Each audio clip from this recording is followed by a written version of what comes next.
Introduction. We take great pleasure in presenting to the attention of students and investigators of the secret doctrines this little work based upon the world-old Hermetic teachings.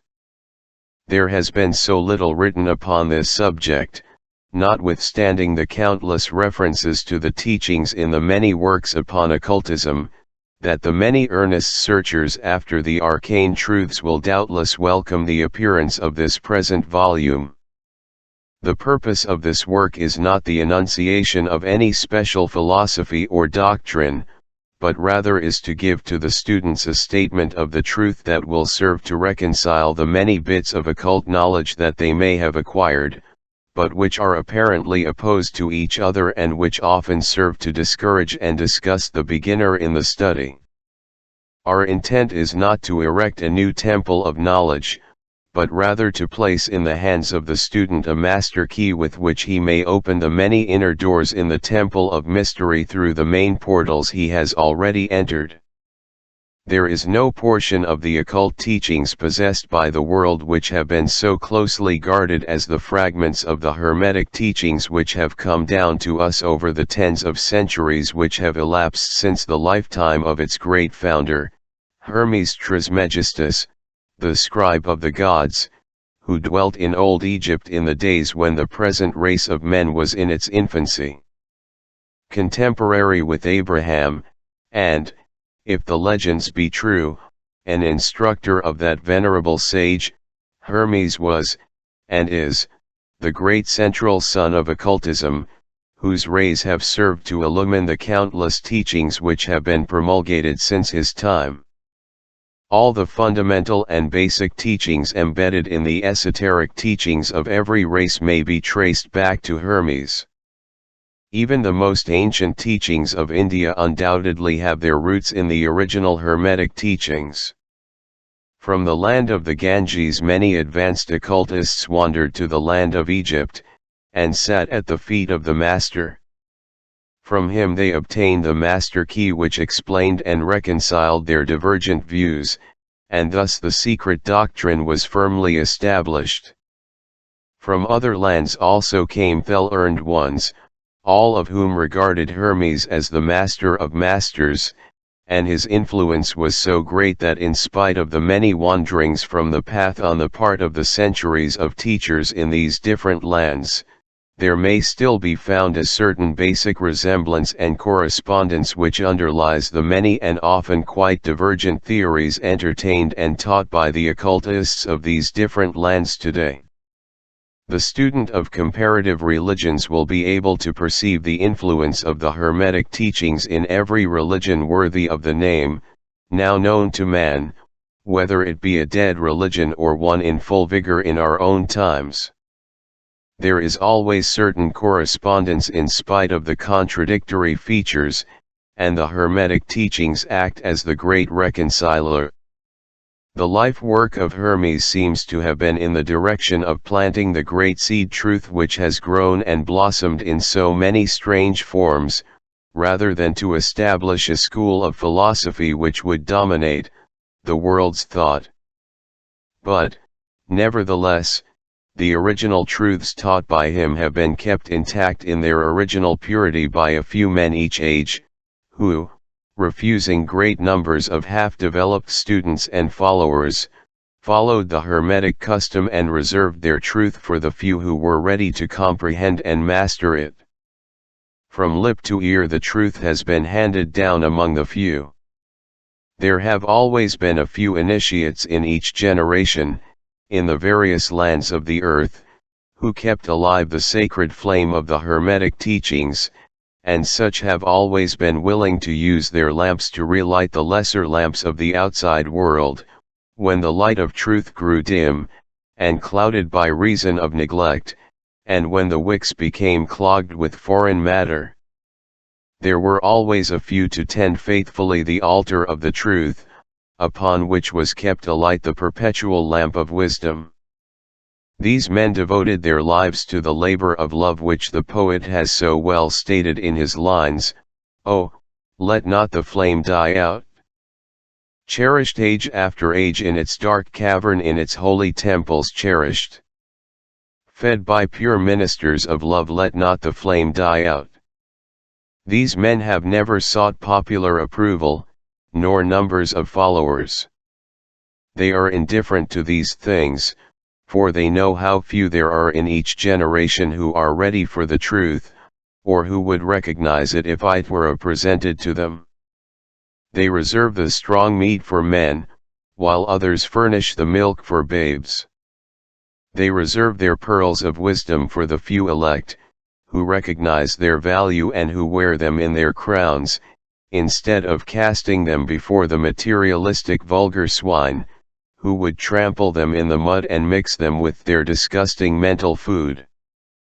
But still these men have never forgotten or overlooked the original teachings of Hermes, regarding the passing on of the words of truth to those ready to receive it, which teaching is stated in the Kybalion as follows: where fall the footsteps of the master, the ears of those ready for his teaching open wide.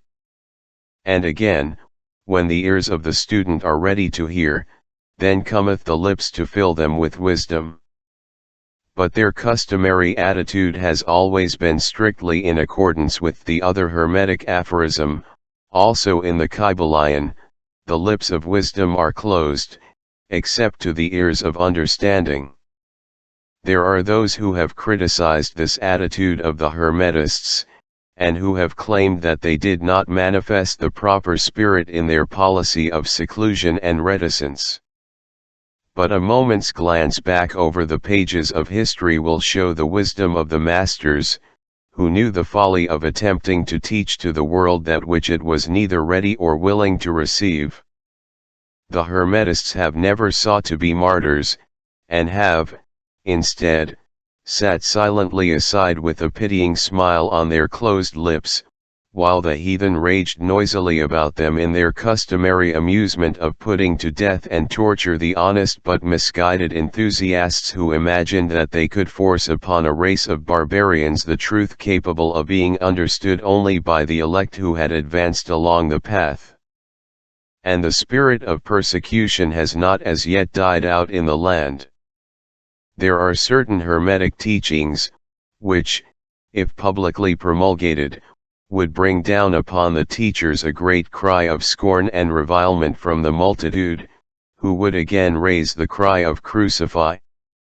Crucify!" In this little work we have endeavored to give you an idea of the fundamental teachings of the Kybalion, striving to give you the working principles, leaving you to apply them yourselves, rather than attempting to work out the teaching in detail. If you are a true student, you will be able to work out and apply these principles. If not, then you must develop yourself into one, for otherwise the Hermetic teachings will be as words, words, words to you. The Three Initiates. Chapter 1. The Hermetic philosophy. The lips of wisdom are closed, except to the ears of understanding. The Kybalion. From old Egypt have come the fundamental esoteric and occult teachings which have so strongly influenced the philosophies of all races, nations, and peoples, for several thousand years. Egypt, the home of the pyramids and the Sphinx, was the birthplace of the hidden wisdom and mystic teachings. From her secret doctrine all nations have borrowed. India, Persia, Chaldea, Media, China, Japan, Assyria, ancient Greece, and Rome, and other ancient countries partook liberally at the feast of knowledge which the hierophants and masters of the land of Isis so freely provided for those who came prepared to partake of the great store of mystic and occult lore which the masterminds of that ancient land had gathered together. In ancient Egypt dwelt the great adepts and masters who have never been surpassed, and who seldom have been equaled, during the centuries that have taken their processional flight since the days of the great Hermes. In Egypt was located the great lodge of lodges of the mystics. At the doors of her temples entered the neophytes who afterward, as hierophants, adepts, and masters, traveled to the four corners of the earth, carrying with them the precious knowledge which they were ready, anxious, and willing to pass on to those who were ready to receive the same. All students of the occult recognize the debt that they owe to these venerable masters of that ancient land. But among these great masters of ancient Egypt there once dwelt one of whom masters hailed as the Master of Masters. This man, if man indeed he was, dwelt in Egypt in the earliest days. He was known as Hermes Trismegistus. He was the father of the occult wisdom, the founder of astrology, the discoverer of alchemy. The details of his life story are lost to history, owing to the lapse of the years, though several of the ancient countries disputed with each other in their claims to the honor of having furnished his birthplace, and this thousands of years ago. The date of his sojourn in Egypt, in that his last incarnation on this planet, is not now known, but it has been fixed at the early days of the oldest dynasties of Egypt, long before the days of Moses. The best authorities regard him as a contemporary of Abraham, and some of the Jewish traditions go so far as to claim that Abraham acquired a portion of his mystic knowledge from Hermes himself. As the years rolled by after his passing from this plane of life, tradition recording that he lived 300 years in the flesh, the Egyptians deified Hermes, and made him one of their gods, under the name of Thoth.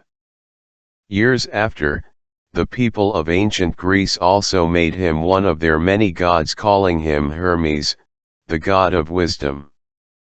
The Egyptians revered his memory for many centuries, yes, tens of centuries, calling him the scribe of the gods, and bestowing upon him, distinctively, his ancient title, Trismegistus, which means the thrice great, the great great, the greatest great, etc.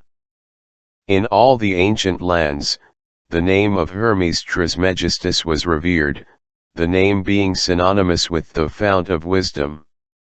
Even to this day, we use the term hermetic in the sense of secret, sealed so that nothing can escape, etc., and this by reason of the fact that the followers of Hermes always observed the principle of secrecy in their teachings. They did not believe in casting pearls before swine, but rather held to the teaching milk for babes, meat for strong men, both of which maxims are familiar to readers of the Christian scriptures, but both of which had been used by the Egyptians for centuries before the Christian era. And this policy of careful dissemination of the truth has always characterized the Hermetics, even unto the present day. The Hermetic teachings are to be found in all lands, among all religions, but never identified with any particular country, nor with any particular religious sect. This because of the warning of the ancient teachers against allowing the secret doctrine to become crystallized into a creed.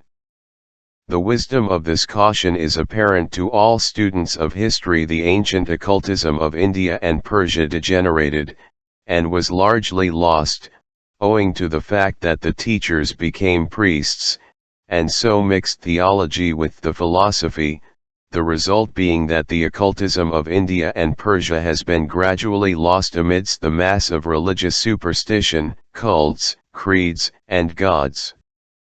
So it was with ancient Greece and Rome. So it was with the Hermetic teachings of Gnostics and early Christians, which were lost at the time of Constantine, whose iron hand smothered philosophy with the blanket of theology, losing to the Christian Church that which was its very essence and spirit, and causing it to grope throughout several centuries before it found the way back to its ancient faith, the indications apparent to all careful observers in this 20th century being that the Church is now struggling to get back to its ancient mystic teachings. But there were always a few faithful souls who kept alive the flame, tending it carefully, and not allowing its light to become extinguished. And thanks to these staunch hearts, and fearless minds, we have the truth still with us. But it is not found in books, to any great extent. It has been passed along from master to student, from initiate to hierophant, from lip to ear. When it was written down at all, its meaning was veiled in terms of alchemy and astrology so that only those possessing the key could read it aright. This was made necessary in order to avoid the persecutions of the theologians of the Middle Ages, who fought the secret doctrine with fire and sword, stake, gibbet, and cross. Even to this day there will be found but few reliable books on the Hermetic philosophy, although there are countless references to it in many books written on various phases of occultism. And yet, the Hermetic philosophy is the only master key which will open all the doors of the occult teachings.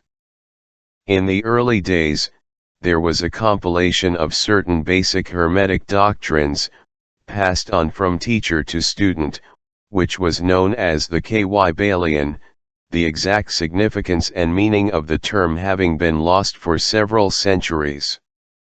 This teaching, however, is known to many to whom it has descended, from mouth to ear, on and on throughout the centuries. Its precepts have never been written down, or printed, so far as we know. It was merely a collection of maxims, axioms, and precepts, which were non-understandable to outsiders, but which were readily understood by students, after the axioms, maxims, and precepts had been explained and exemplified by the Hermetic initiates to their neophytes. These teachings really constituted the basic principles of the art of Hermetic alchemy, which, contrary to the general belief, dealt in the mastery of mental forces, rather than material elements, the transmutation of one kind of mental vibrations into others, instead of the changing of one kind of metal into another. The legends of the philosopher's stone which would turn base metal into gold, was an allegory relating to Hermetic philosophy, readily understood by all students of true Hermeticism. In this little book, of which this is the first lesson, we invite our students to examine into the Hermetic teachings, as set forth in the Kybalion, and as explained by ourselves, humble students of the teachings, who, while bearing the title of initiates, are still students at the feet of Hermes, the Master. We herein give you many of the maxims, axioms, and precepts of the Kybalion, accompanied by explanations and illustrations which we deem likely to render the teachings more easily comprehended by the modern student, particularly as the original text is purposely veiled in obscure terms. The original maxims, axioms, and precepts of the Kybalion are printed herein, in italics, the proper credit being given. Our own work is printed in the regular way, in the body of the work. We trust that the many students to whom we now offer this little work will derive as much benefit from the study of its pages as have the many who have gone on before, treading the same path to mastery throughout the centuries that have passed since the times of Hermes Trismegistus, the Master of Masters, the Great. In the words of the Kybalion, where fall the footsteps of the Master, the ears of those ready for his teaching open wide. The Kybalion. When the ears of the student are ready to hear, then cometh the lips to fill them with wisdom. The Kybalion. So that according to the teachings, the passage of this book to those ready for the instruction will attract the attention of such as are prepared to receive the teaching. And, likewise, when the pupil is ready to receive the truth, then will this little book come to him, or her. Such is the law. The Hermetic principle of cause and effect, in its aspect of the law of attraction, will bring lips and ear together, pupil and book in company. So mote it be. Chapter 2. The 7 Hermetic Principles. The principles of truth are 7, he who knows these, understandingly, possesses the magic key before whose touch all the doors of the temple fly open. The Kybalion. The 7 Hermetic Principles, upon which the entire Hermetic philosophy is based, are as follows: 1. The principle of mentalism. 2. The principle of correspondence. 3. The principle of vibration. 4. The principle of polarity. 5. The principle of rhythm. 6. The principle of cause and effect. 7. The principle of gender. These 7 principles will be discussed and explained as we proceed with these lessons. A short explanation of each, however, may as well be given at this point. 1. The principle of mentalism. The all is mind, the universe is Kybalion. This principle embodies the truth that all is mind. It explains that the all, which is the substantial reality underlying all the outward manifestations and appearances which we know under the terms of the material universe, the phenomena of life, matter, energy, and, in short, all that is apparent to our material senses, is spirit, which in itself is unknowable and undefinable, but which may be considered and thought of as an universal, infinite, living mind. It also explains that all the phenomenal world or universe is simply a mental creation of the all, subject to the laws of created things, and that the universe, as a whole, and in its parts or units, has its existence in the mind of the all, in which mind we live and move and have our being. This principle, by establishing the mental nature of the universe, easily explains all of the varied mental and psychic phenomena that occupy such a large portion of the public attention, and which, without such explanation, are non-understandable and defy scientific treatment. An understanding of this great Hermetic principle of mentalism enables the individual to readily grasp the laws of the mental universe, and to apply the same to his well-being and advancement. The Hermetic student is enabled to apply intelligently the great mental laws, instead of using them in a haphazard manner. With the master key in his possession, the student may unlock the many doors of the mental and psychic temple of knowledge, and enter the same freely and intelligently. This principle explains the true nature of energy, power, and matter, and why and how all these are subordinate to the mastery of mind. One of the old Hermetic masters wrote, long ages ago, "He who grasps the truth of the mental nature of the universe is well advanced on the path to mastery." And these words are as true today as at the time they were first written. Without this master key, mastery is impossible, and the student knocks in vain at the many doors of the temple. 2. The principle of correspondence. As above, so below, as below, so above. The Kybalion. This principle embodies the truth that there is always a correspondence between the laws and phenomena of the various planes of being and life. The old Hermetic axiom ran in these words: as above, so below, as below, so above. And the grasping of this principle gives one the means of solving many a dark paradox, and hidden secret of nature. There are planes beyond our knowing, but when we apply the principle of correspondence to them we are able to understand much that would otherwise be unknowable to us. This principle is of universal application and manifestation, on the various planes of the material, mental, and spiritual universe. It is an universal law. The ancient Hermetists considered this principle as one of the most important mental instruments by which man was able to pry aside the obstacles which hid from view the unknown. Its use even tore aside the veil of Isis to the extent that a glimpse of the face of the goddess might be caught. Just as a knowledge of the principles of geometry enables man to measure distant suns and their movements, while seated in his observatory, so a knowledge of the principle of correspondence enables man to reason intelligently from the known to the unknown. Studying the monad, he understands the archangel. 3. The principle of vibration. Nothing rests, everything moves, everything vibrates. The Kybalion. This principle embodies the truth that everything is in motion, everything vibrates, nothing is at rest, facts which modern science endorses, and which each new scientific discovery tends to verify. And yet this Hermetic principle was enunciated thousands of years ago, by the masters of ancient Egypt. This principle explains that the differences between different manifestations of matter, energy, mind, and even spirit, result largely from varying rates of vibration.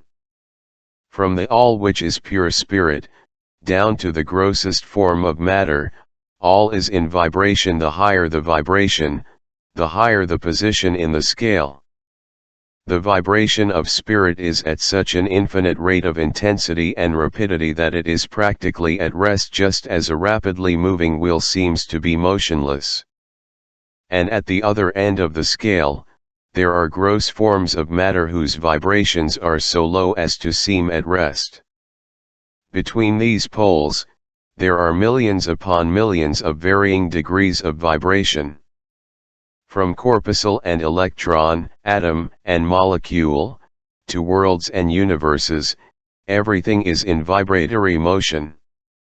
This is also true on the planes of energy and force, which are but varying degrees of vibration, and also on the mental planes, whose states depend upon vibrations, and even onto the spiritual planes.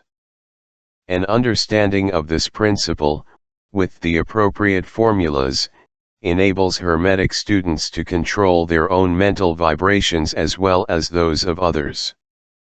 The masters also apply this principle to the conquering of natural phenomena, in various ways. He who understands the principle of vibration, has grasped the scepter of power, says one of the old writers.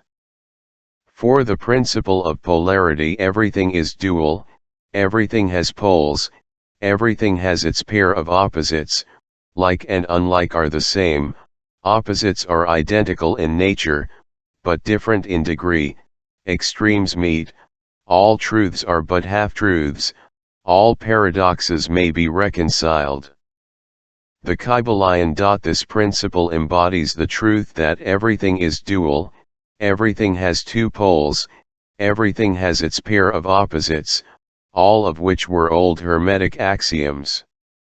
It explains the old paradoxes, that have perplexed so many, which have been stated as follows: thesis and antithesis are identical in nature, but different in degree, opposites are the same, differing only in degree. The pairs of opposites may be reconciled, extremes meet, everything is and isn't, at the same time, all truths are but half-truths, every truth is half-false, there are two sides to everything, etc., etc., etc. It explains that in everything there are two poles, or opposite aspects, and that opposites are really only the two extremes of the same thing, with many varying degrees between them. To illustrate, heat and cold, although opposites, are really the same thing, the differences consisting merely of degrees of the same thing. Look at your thermometer and see if you can discover where heat terminates and cold begins. There is no such thing as absolute heat or absolute. Two terms, heat and cold, simply indicate varying degrees of the same thing, and that same thing which manifests as heat and cold is merely a form, variety, and rate of vibration. So heat and cold are simply the two poles of that which we call the phenomena attendant thereupon are manifestations of the principle of polarity. The same principle manifests in the case of light and darkness, which are the same thing, the difference consisting of varying degrees between the two poles of the phenomena. Where does darkness leave off, and light begin? What is the difference between large and small? Between hard and soft? Between black and white? Between sharp and dull? Between noise and quiet? Between high and low? Between positive and negative? The principle of polarity explains these paradoxes, and no other principle can supersede it. The same principle operates on the mental plane. Let us take a radical and extreme example, that of love and hate, two mental states apparently totally different. And yet there are degrees of hate and degrees of love, and a middle point in which we use the terms like or dislike, which shade into each other so gradually that sometimes we are at a loss to know whether we like or dislike or neither. And all are simply degrees of the same thing, as you will see if you will but think a moment. And, more than this, and considered of more importance by the Hermetists, it is possible to change the vibrations of hate to the vibrations of love, in one's own mind, and in the minds of others. Many of you, who read these lines, have had personal experiences of the involuntary rapid transition from love to hate, and the reverse, in your own case and that of others. And you will therefore realize the possibility of this being accomplished by the use of the will, by means of the Hermetic formulas. Good and evil are but the poles of the same thing, and the Hermetist understands the art of transmuting evil into good, by means of an application of the principle of polarity. In short, the art of polarization becomes a phase of mental alchemy known and practiced by the ancient and modern Hermetic masters.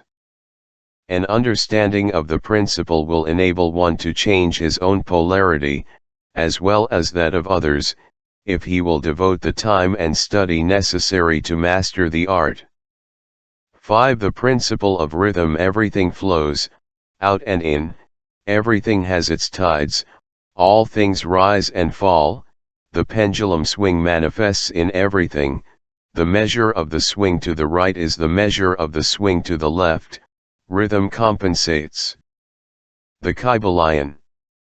This principle embodies the truth that in everything there is manifested a measured motion, to and fro, a flow and inflow, a swing backward and forward, a pendulum-like movement, a tide-like ebb and flow, a high tide and low tide, between the two poles which exist in accordance with the principle of polarity described a moment ago. There is always an action and a reaction, an advance and a retreat, a rising and a sinking. This is in the affairs of the universe, suns, worlds, men, animals, mind, energy, and matter. This law is manifest in the creation and destruction of worlds, in the rise and fall of nations, in the life of all things, and finally in the mental states of man, and it is with this latter that the Hermetists find the understanding of the principle most important. The Hermetists have grasped this principle, finding its universal application, and have also discovered certain means to overcome its effects in themselves by the use of the appropriate formulas and methods. They apply the mental law of neutralization. They cannot annul the principle, or cause it to cease its operation, but they have learned how to escape its effects upon themselves to a certain degree depending upon the mastery of the principle. They have learned how to use it, instead of being used by it. In this and similar methods, consists the art of the Hermetists.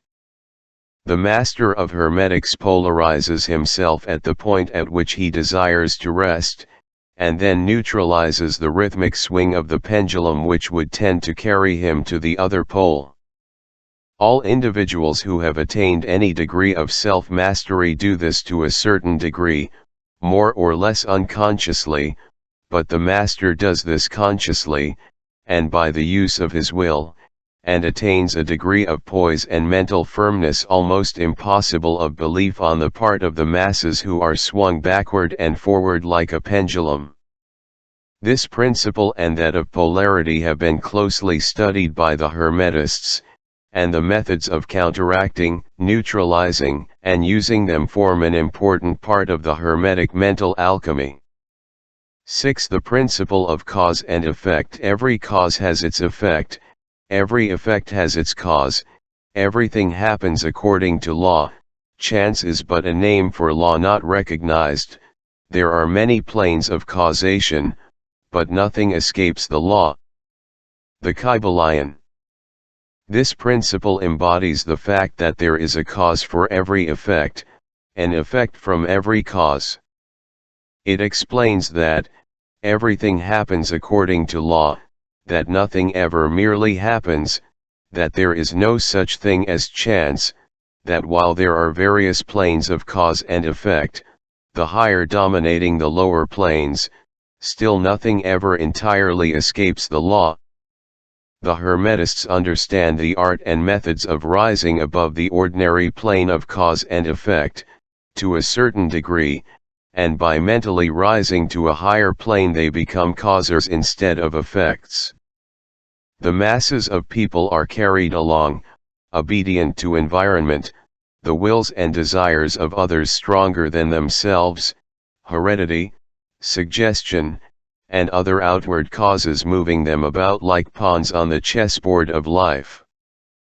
But the masters, rising to the plane above, dominate their moods, characters, qualities, and powers, as well as the environment surrounding them, and become movers instead of pawns.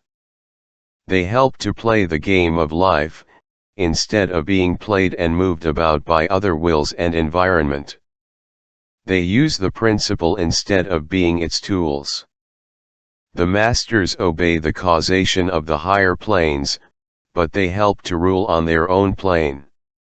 In this statement there is condensed a wealth of Hermetic knowledge. Let him read who can. 7. The principle of gender. Gender is in everything, everything has its masculine and feminine principles, gender manifests on all planes. The Kybalion. This principle embodies the truth that there is gender manifested in everything, the masculine and feminine principles ever at work. This is true not only of the physical plane, but of the mental and even the spiritual planes. On the physical plane, the principle manifests as sex, on the higher planes it takes higher forms, but the principle is ever the same. No creation, physical, mental or spiritual, is possible without this principle. An understanding of its laws will throw light on many a subject that has perplexed the minds of men. The principle of gender works ever in the direction of generation, regeneration, and creation. Everything, and every person, contains the two elements or principles, or this great principle, within it, him or her. Every male thing has the female element also, every female contains also the male principle. If you would understand the philosophy of mental and spiritual creation, generation, and regeneration, you must understand and study this Hermetic principle. It contains the solution of many mysteries of life. We caution you that this principle has no reference to the many base, pernicious and degrading lustful theories, teachings, and practices, which are taught under fanciful titles, and which are a prostitution of the great natural principle of gender. Such base revivals of the ancient infamous forms of phallicism tend to ruin mind, body, and soul, and the Hermetic philosophy has ever sounded the warning note against these degraded teachings which tend toward lust, licentiousness, and perversion of nature's principles. If you seek such teachings, you must go elsewhere, for them. Hermeticism contains nothing for you along these lines.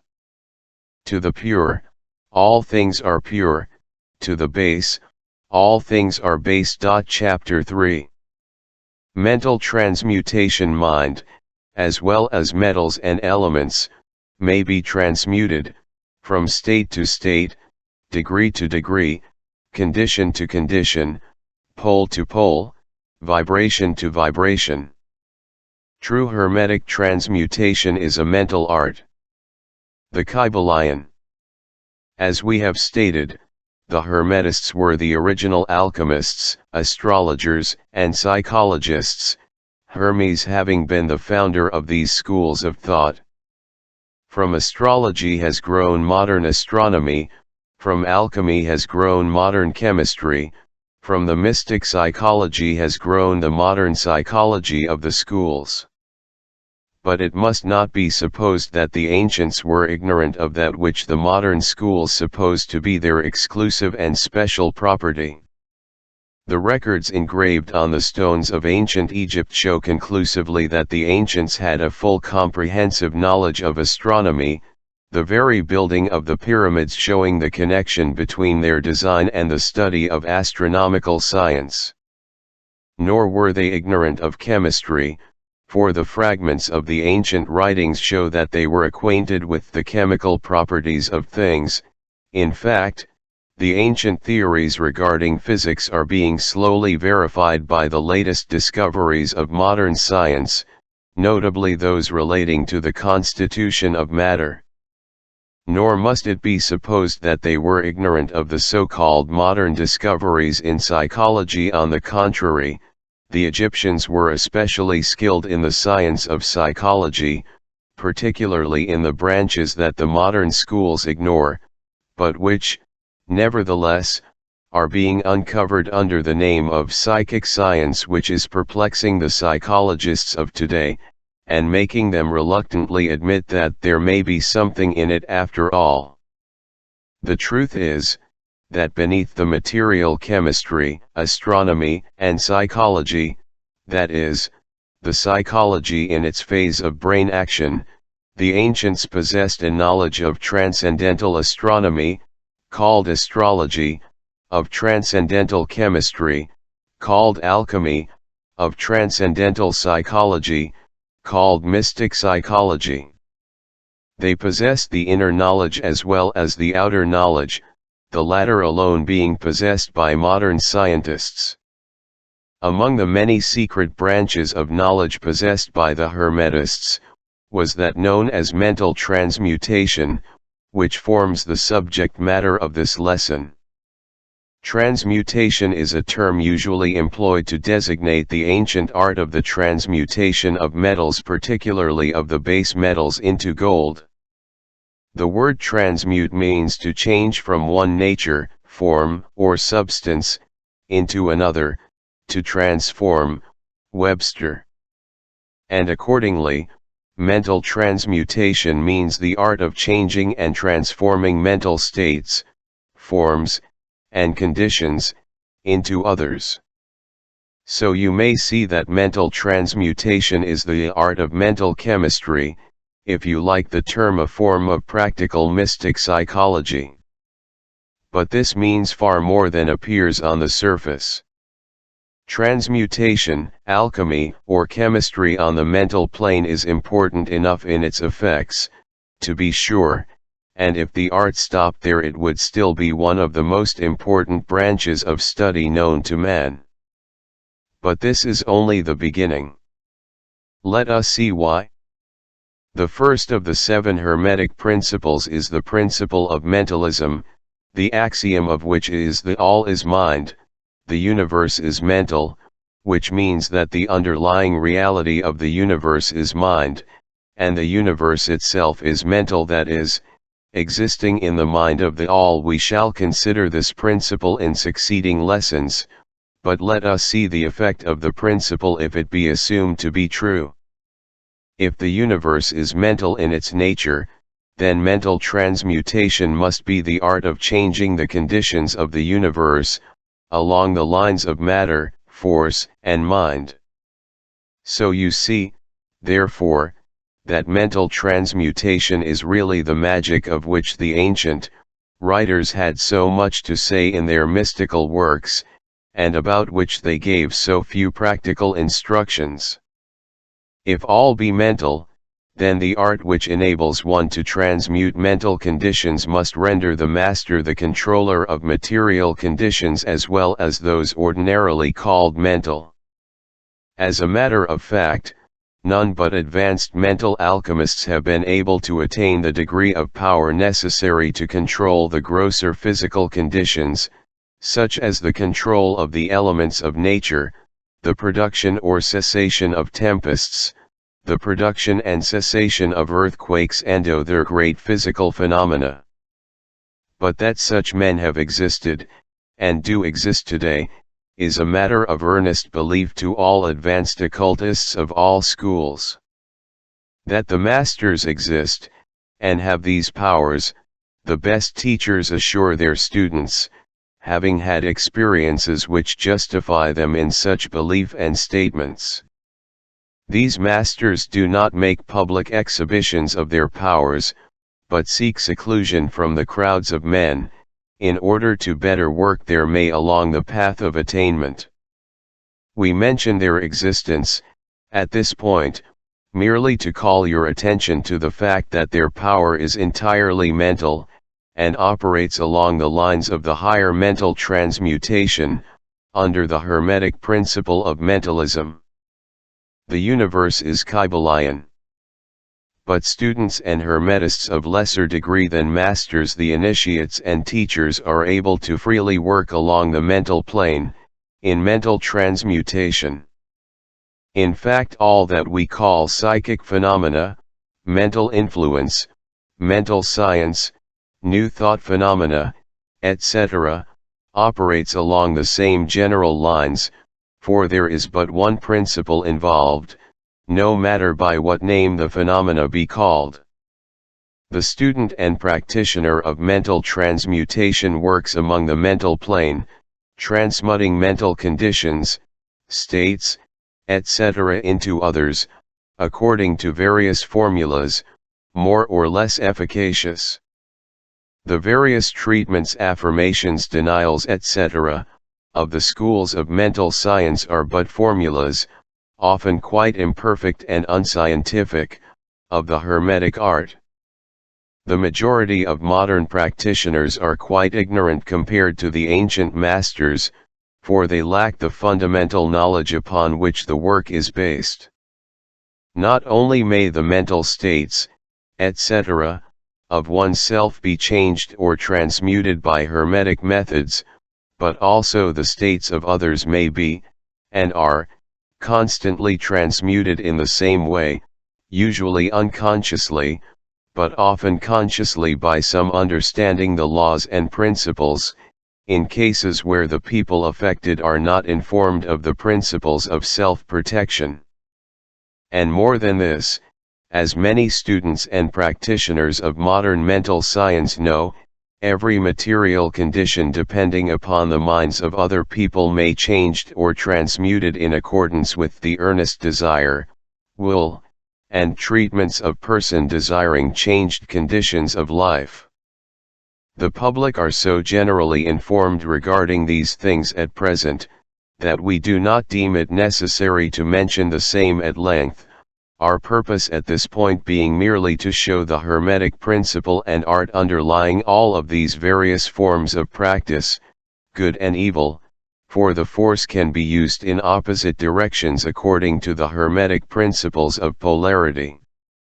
In this little book we shall state the basic principles of mental transmutation, that all who read may grasp the underlying principles, and thus possess the master key that will unlock the many doors of the principle of polarity. We shall now proceed to a consideration of the first of the Hermetic 7 principles, the principle of mentalism, in which is explained the truth that the all is mind, the universe is mental, in the words of the Kybalion. We ask the close attention, and careful study of this great principle, on the part of our students, for it is really the basic principle of the whole Hermetic philosophy, and of the Hermetic art of mental transmutation. Chapter 4. The all under, and back of, the universe of time, space, and change, is ever to be found the substantial reality, the fundamental truth. The Kybalion. Substance means, that which underlies all outward manifestations, the essence, the essential reality, the thing in itself, etc. Substantial means, actually existing, being the essential element, being real, etc. Reality means, the state of being real, true, enduring, valid, fixed, permanent, actual, etc. Under and behind all outward appearances or manifestations, there must always be a substantial reality. This is the law. Man, considering the universe, of which he is a unit, sees nothing but change in matter, forces, and mental states. He sees that nothing really is, but that everything is becoming and changing. Nothing stands still, everything is being born, growing, dying. The very instant a thing reaches its height, it begins to decline. The law of rhythm is in constant operation. There is no reality, enduring quality, fixity, or substantiality in anything. Nothing is permanent but change. He sees all things evolving from other things, and resolving into other things. Constant action and reaction, inflow and outflow, building up and tearing down, creation and destruction, birth, growth, and death. Nothing endures but change. And if he be a thinking man, he realizes that all of these changing things must be but outward appearances or manifestations of some underlying power, some substantial reality. All thinkers, in all lands and in all times, have assumed the necessity for postulating the existence of this substantial reality. All philosophies worthy of the name have been based upon this thought. Men have given to this substantial reality many names. Some have called it by the term of deity, under many titles. Others have called it the infinite and eternal energy. Others have tried to call it all, have acknowledged its existence. It is self-evident, it needs no argument. In these lessons we have followed the example of some of the world's greatest thinkers, both ancient and modern. The Hermetic masters and have called this underlying power, this substantial reality, by the Hermetic name of the All, which term we consider the most comprehensive of the many terms applied by man to that which transcends names and terms. We accept and teach the view of the great Hermetic thinkers of all times, as well as of those illumined souls who have reached higher planes of being, both of whom assert that the inner nature of the All is unknowable. This must be so, for naught by the All itself can comprehend its own nature and being. The Hermetists believe and teach that the All, in itself, is and must ever be unknowable. They regard all the theories, guesses and speculations of the theologians and metaphysicians regarding the inner nature of the All, as but the childish efforts of mortal minds to grasp the secret of the infinite. Such efforts have always failed and will always fail, from the very nature of the task. One pursuing such inquiries travels around and around in the labyrinth of thought, until he is lost to all sane reasoning, action, or conduct, and is utterly unfit for the work of life. He is like the squirrel which frantically runs around and around the circling treadmill wheel of his cage, traveling ever and yet reaching nowhere, at the end a prisoner still, and standing just where he started. And still more presumptuous are those who attempt to ascribe to the all the personality, qualities, properties, characteristics, and attributes of themselves, ascribing to the all the human emotions, feelings, and characteristics, even down to the pettiest qualities of mankind, such as jealousy, susceptibility to flattery and praise, desire for offerings and worship, and all the other survivals from the days of the childhood of the race. Such ideas are not worthy of grown men and women, and are rapidly being discarded. At this point, it may be proper for me to state that we make a distinction between religion and theology, between philosophy and metaphysics. Religion, to us, means that intuitional realization of the existence of the all, and one's relationship to it, while theology means the attempts of men to ascribe personality, qualities, and characteristics to it, their theories regarding its affairs, will, desires, plans, and designs, and their assumption of office of middlemen between the all and the people. Philosophy, to us, means the inquiry after knowledge of things knowable and thinkable, while metaphysics means the attempt to carry the inquiry over and beyond the boundaries and into regions unknowable and unthinkable, and with the same tendency as that of theology. And consequently, both religion and philosophy mean to us things having roots in reality, while theology and metaphysics seem like broken reeds, rooted in the quicksands of ignorance, and affording naught but the most insecure support for the mind or soul of man. We do not insist upon our students accepting these definitions, we mention them merely to show our position. At any rate, you shall hear very little about theology and metaphysics in these lessons. But while the essential nature of the all is unknowable, there are certain truths connected with its existence which the human mind finds itself compelled to accept.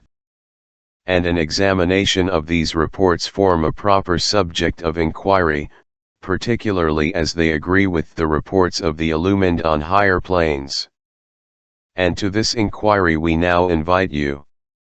That which is the fundamental truth, the substantial reality, is beyond true naming, but the wise men call it the all, the Kybalion. In its essence, the all is unknowable. The Kybalion. But, the report of reason must be hospitably received, and treated with respect. The Kybalion. The human reason, whose reports we must accept so long as we think at all, informs us as follows regarding the all, and that without attempting to remove the veil of the unknowable. 1. The all must be all that really is. There can be nothing existing outside of the all, else the all would not be the all. 2. The all must be infinite, for there is nothing else to define, confine, bound, limit, or restrict the all. It must be infinite in time, or eternal. It must have always continuously existed, for there is nothing else to have ever created it, and something can never evolve from nothing, and if it had ever not been, even for a moment, it would not be now. It must continuously exist forever, for there is nothing to destroy it, and it can never not be, even for a moment, because something can never become nothing.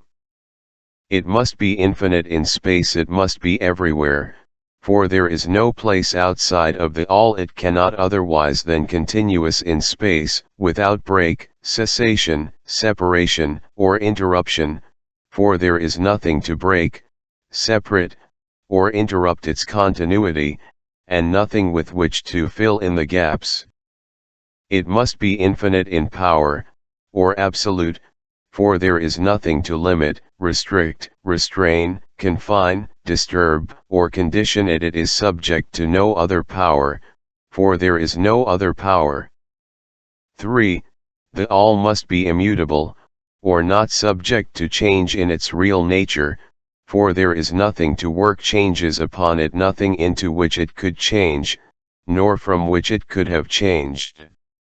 It cannot be added to nor subtracted from, increased nor diminished, nor become greater or lesser in any respect whatsoever. It must have always been, and must always remain, just what it is now. The all there has never been, is not now, and never will be, anything else into which it can change. The all being infinite, absolute, eternal, and unchangeable, it must follow that anything finite, changeable, fleeting, and conditioned cannot be the all, and as there is nothing outside of the all, in reality, then any and all such finite things must be as nothing in reality. Now do not become befogged, nor frightened. We are not trying to lead you into the Christian Science field under cover of Hermetic philosophy. There is a reconciliation of this apparently contradictory state of affairs. Be patient, we will reach it in time. We see around us that which is called matter, which forms the physical foundation for all forms. Is the all merely matter?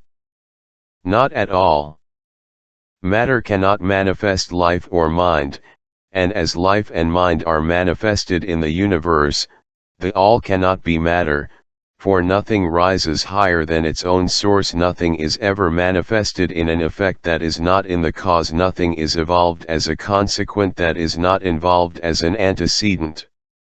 And then modern science informs us that there is really no such thing as matter, that what we call matter is merely interrupted energy or force, that is, energy or force at a low rate of vibration.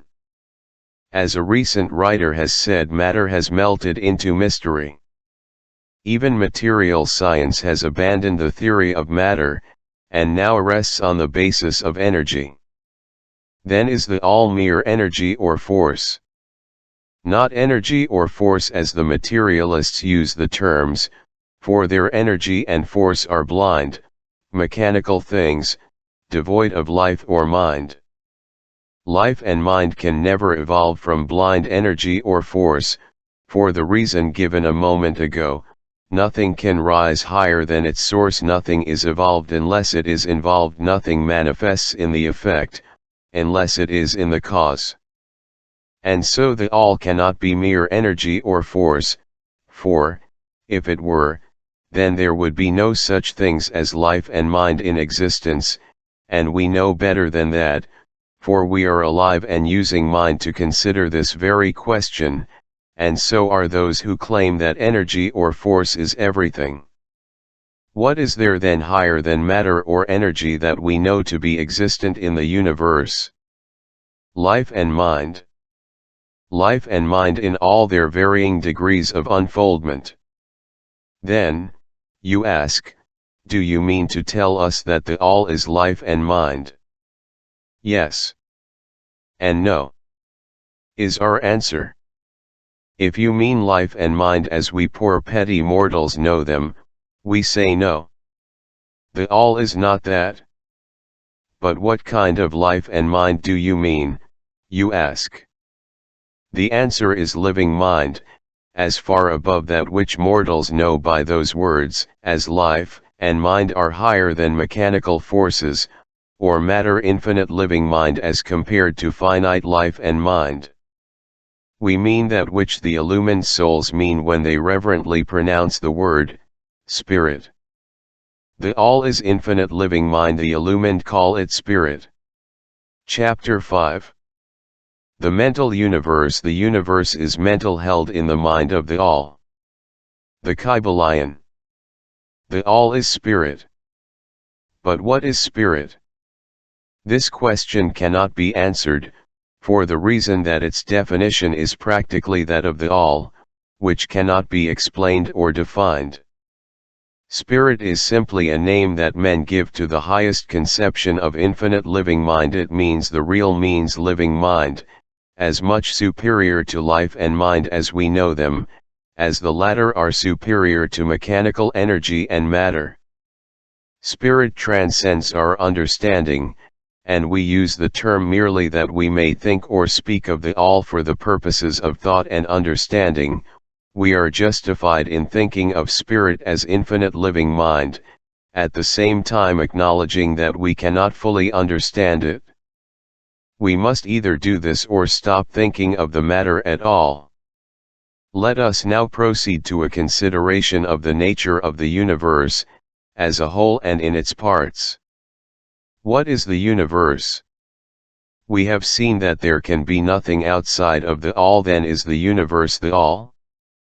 No, this cannot be, because the universe seems to be made up of many, and is constantly changing, and in other ways it does not measure up to the ideas that we are compelled to accept regarding the all, as stated in our last lesson.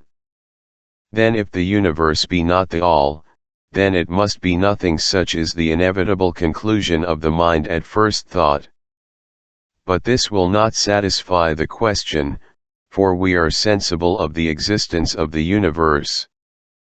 Then if the universe is neither the all, nor nothing, what can it be? Let us examine this question. If the universe exists at all, or seems to exist, it must proceed in some way from the all. It must be a creation of the all. But as something can never come from nothing, from what could the all have created it? Some philosophers have answered this question by saying that the all created the universe from itself, that is, from the being and substance of the all. But this will not do, for the all cannot be subtracted from, nor divided, as we have seen, and then again if this be so, would not each particle in the universe be aware of its being the all? The all could not lose its knowledge of itself, nor actually become an atom, or blind force, or lowly living thing. Some men, indeed, realizing that the all is indeed all, and also recognizing that they, the men, existed, have jumped to the conclusion that they and the all were identical, and they have filled the air with shouts of Am God, to the amusement of the multitude and the sorrow of sages. The claim of the corpuscle that, am man, would be modest in comparison. But, what indeed is the universe, if it be not the all, not yet created by the all having separated itself into fragments? What else can it be? Of what else can it be made? This is the great question. Let us examine it carefully. We find here that the principle of correspondence, see lesson L, comes to our aid here. The old Hermetic axiom, as above so below, may be pressed into service at this point. Let us endeavor to get a glimpse of the workings on higher planes by examining those on our own. The principle of correspondence must apply to this as well as to other problems. Let us see.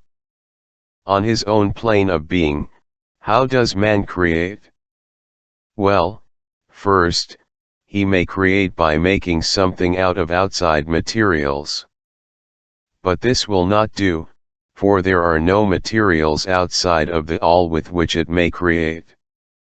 Well, then, secondly, man procreates or reproduces his kind by the process of begetting, which is self-multiplication accomplished by transferring a portion of his substance to his offspring. But this will not do, because the all cannot transfer or subtract a portion of itself, nor can it reproduce or multiply itself. In the first place there would be a taking away, and in the second case a multiplication or addition to the all, both thoughts being an absurdity. Is there no third way in which man creates? Yes, there is. He creates mentally. And in so doing he uses no outside materials, nor does he reproduce himself, and yet his spirit pervades the mental creation. Following the principle of correspondence, we are justified in considering that the all creates the universe mentally, in a manner akin to the process whereby man creates mental images. And, here is where the report of reason tallies precisely with the report of the illumined, as shown by their teachings and writings. Such are the teachings of the wise men. Such was the teaching of Hermes. The all can create in no other way except mentally, without either using material, and there is none to use, or else reproducing itself, which is also impossible. There is no escape from this conclusion of the reason, which, as we have said, agrees with the highest teachings of the illumined. Just as you, student, may create a universe of your own in your mentality, so does the all create universes in its own mentality. But your universe is the mental creation of a finite mind, whereas that of the all is the creation of an infinite. The two are similar in kind, but infinitely different in degree. We shall examine more closely into the process of creation and manifestation as we proceed. But this is the point to fix in your minds at this stage: the universe, and all it contains, is a mental creation of the all. Verily indeed, all is mind. The all creates in its infinite mind countless universes, which exist for eons of time, and yet, to the all, the creation, development, decline and death of a million universes is as the time of the twinkling of an eye. The Kybalion. The infinite mind of the all is the womb of universes. The Kybalion. The principle of gender, see lesson L and other lessons to follow, is manifested on all planes of life, material, mental and spiritual. But, as we have said before, gender does not mean sex. Sex is merely a material manifestation of gender. Gender means relating to generation or creation. And whenever anything is generated or created, on any plane, the principle of gender must be manifested. And this is true even in the creation of universes. Now do not jump to the conclusion that we are teaching that there is a male and female God, or creator. That idea is merely a distortion of the ancient teachings on the subject. The true teaching is that the all, in itself, is above gender, as it is above every other law, including those of time and space. It is the law, from which the laws proceed, and it is not subject to them. But when the all manifests on the plane of generation or creation, then it acts according to law and principle, for it is moving on a lower plane of being.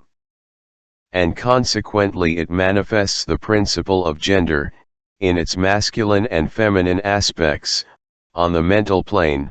Of course, this idea may seem startling to some of you who hear it for the first time, but you have all really passively accepted it in your everyday conceptions. You speak of the fatherhood of God, and the motherhood of nature of God, the divine Father, and nature the universal mother, and have thus instinctively acknowledged the principle of gender in the universe. Is this not so? But, the Hermetic teaching does not imply real duality. The all is one. The two aspects are merely aspects of manifestation.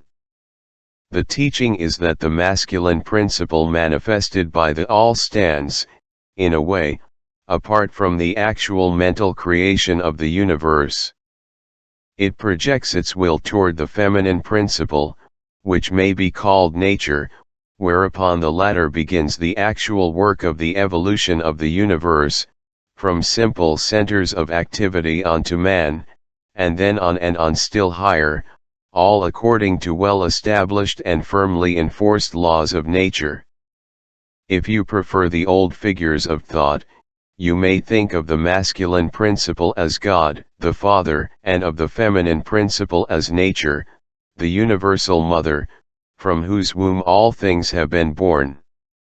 This is more than a mere poetic figure of speech. It is an idea of the actual process of the creation of the universe. But always remember, that the All is but one, and that in its infinite mind the universe is generated, created, and exists. It may help you to get the proper idea, if you will apply the law of correspondence to yourself, and your own mind. You know that the part of you which you call in a sense, stands apart and witnesses the creation of mental images in your own mind.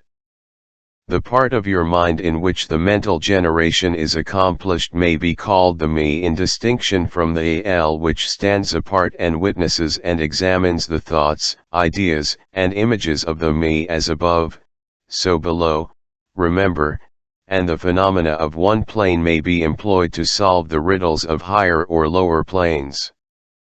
Is it any wonder that you, the child, feel that instinctive reverence for the All, which feeling we call respect, and reverence for the Father mind? Is it any wonder that, when you consider the works and wonders of nature, you are overcome with a mighty feeling which has its roots away down in your inmost being? It is the mother mind that you are pressing close up to, like a babe to the breast. Do not make the mistake of supposing that the little world you see around you, the earth, which is a mere grain of dust in the universe, is the universe itself. There are millions upon millions of such worlds, and greater.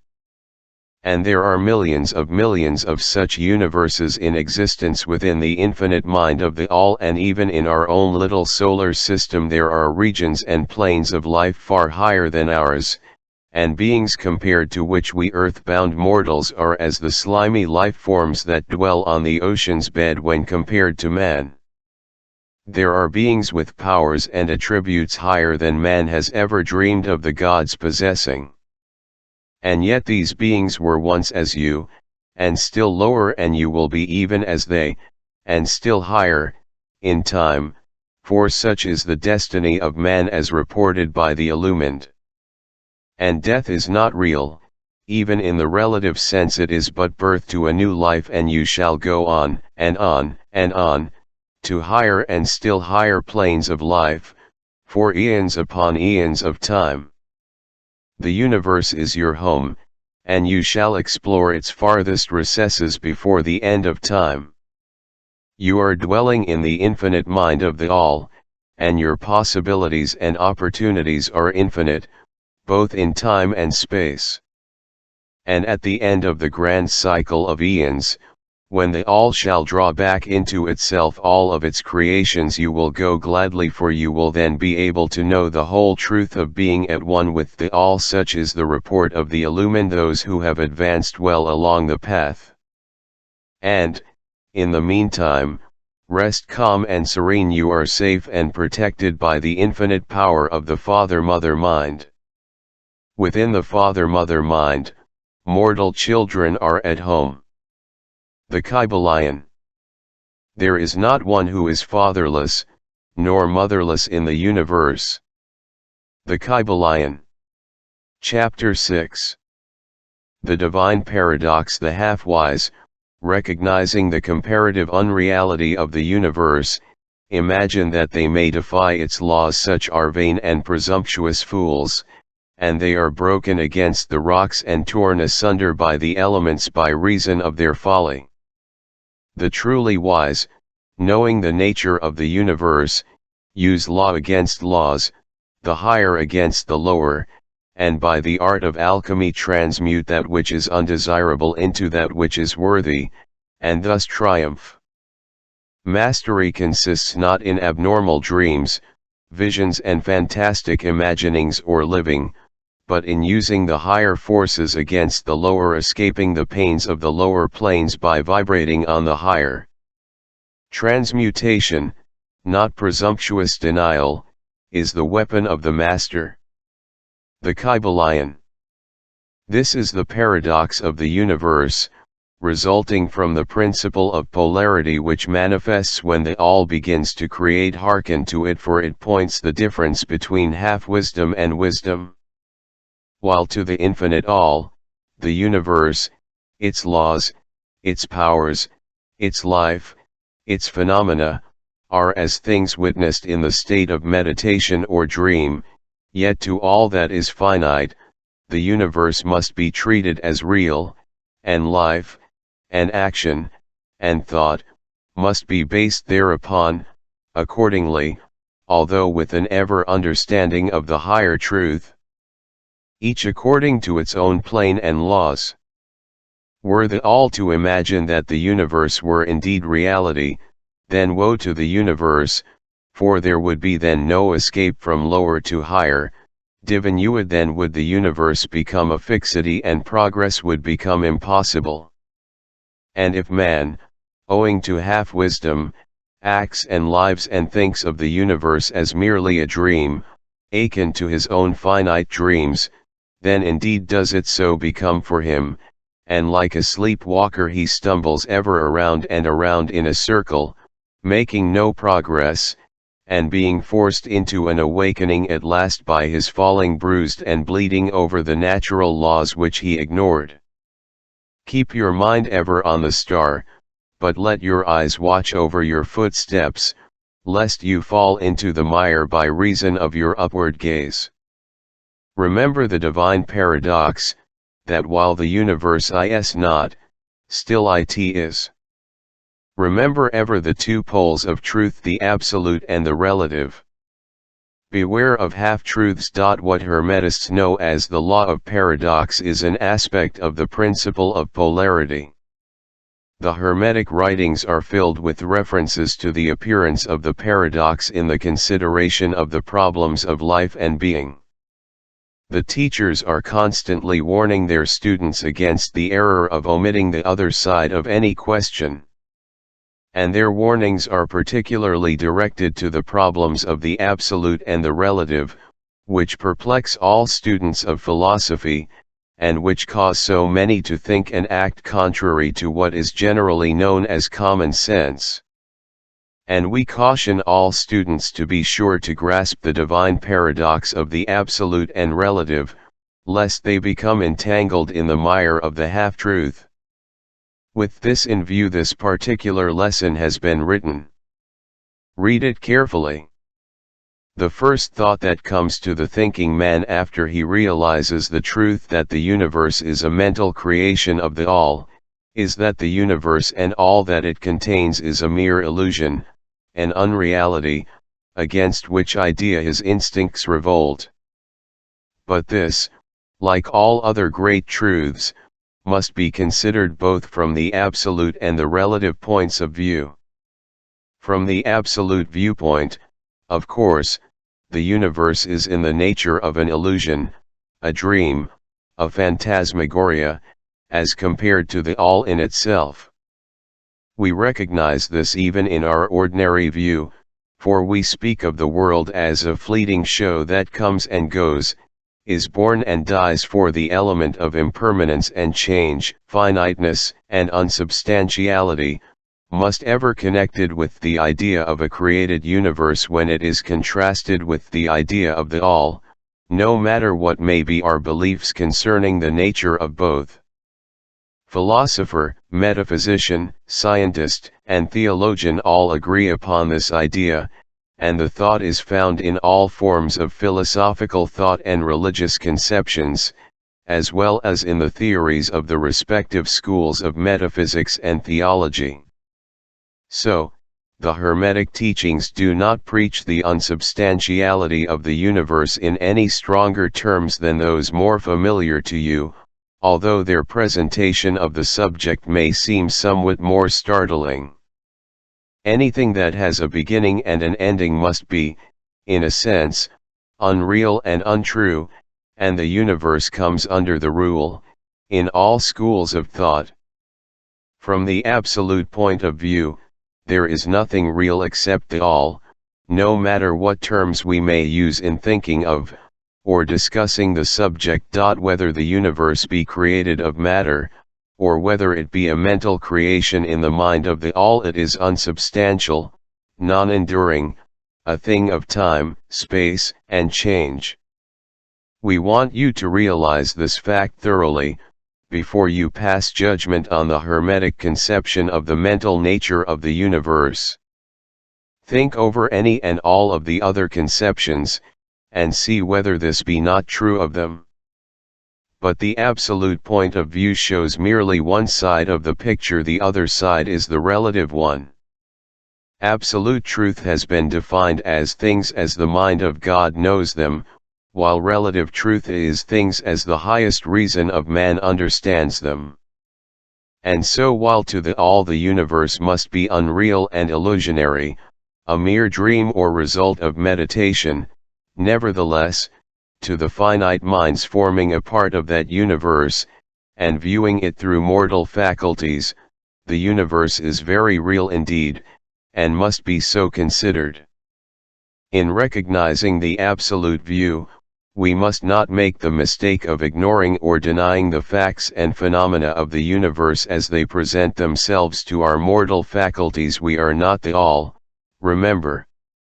To take familiar illustrations, we all recognize the fact that matter exists to our senses. We will fare badly if we do not.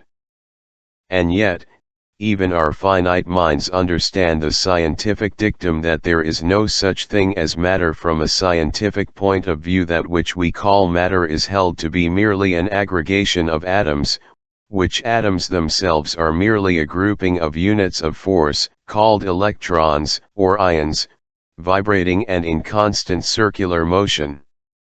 We kick a stone and we feel the impact. It seems to be real, notwithstanding that we know it to be merely what we have stated above.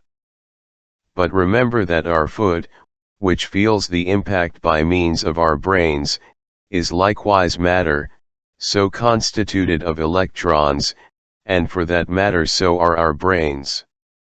And, at the best, if it were not by reason of our mind, we would not know the foot or stone at all. Then again, the ideal of the artist or sculptor, which he is endeavoring to reproduce in stone or on canvas, seems very real to him. So do the characters in the mind of the author, or dramatist, which he seeks to express so that others may recognize them. And if this be true in the case of our finite minds, what must be the degree of reality in the mental images created in the mind of the infinite? Oh, friends, to mortals this universe of mentality is very real indeed. It is the only one we can ever know, though we rise from plane to plane, higher and higher in it. To know it otherwise, but actual experience, we must be the all itself. It is true that the higher we rise in the scale, the nearer to the mind of the Father we reach, the more apparent becomes the illusory nature of finite things, but not until the all finally withdraws us into itself does the vision actually vanish. So, we need not dwell upon the feature of illusion. Rather let us, recognizing the real nature of the universe, seek to understand its mental laws, and endeavor to use them to the best effect in our upward progress through life, as we travel from plane to plane of being. The laws of the universe are none the less iron laws because of the mental nature. All, except the all, are bound by them.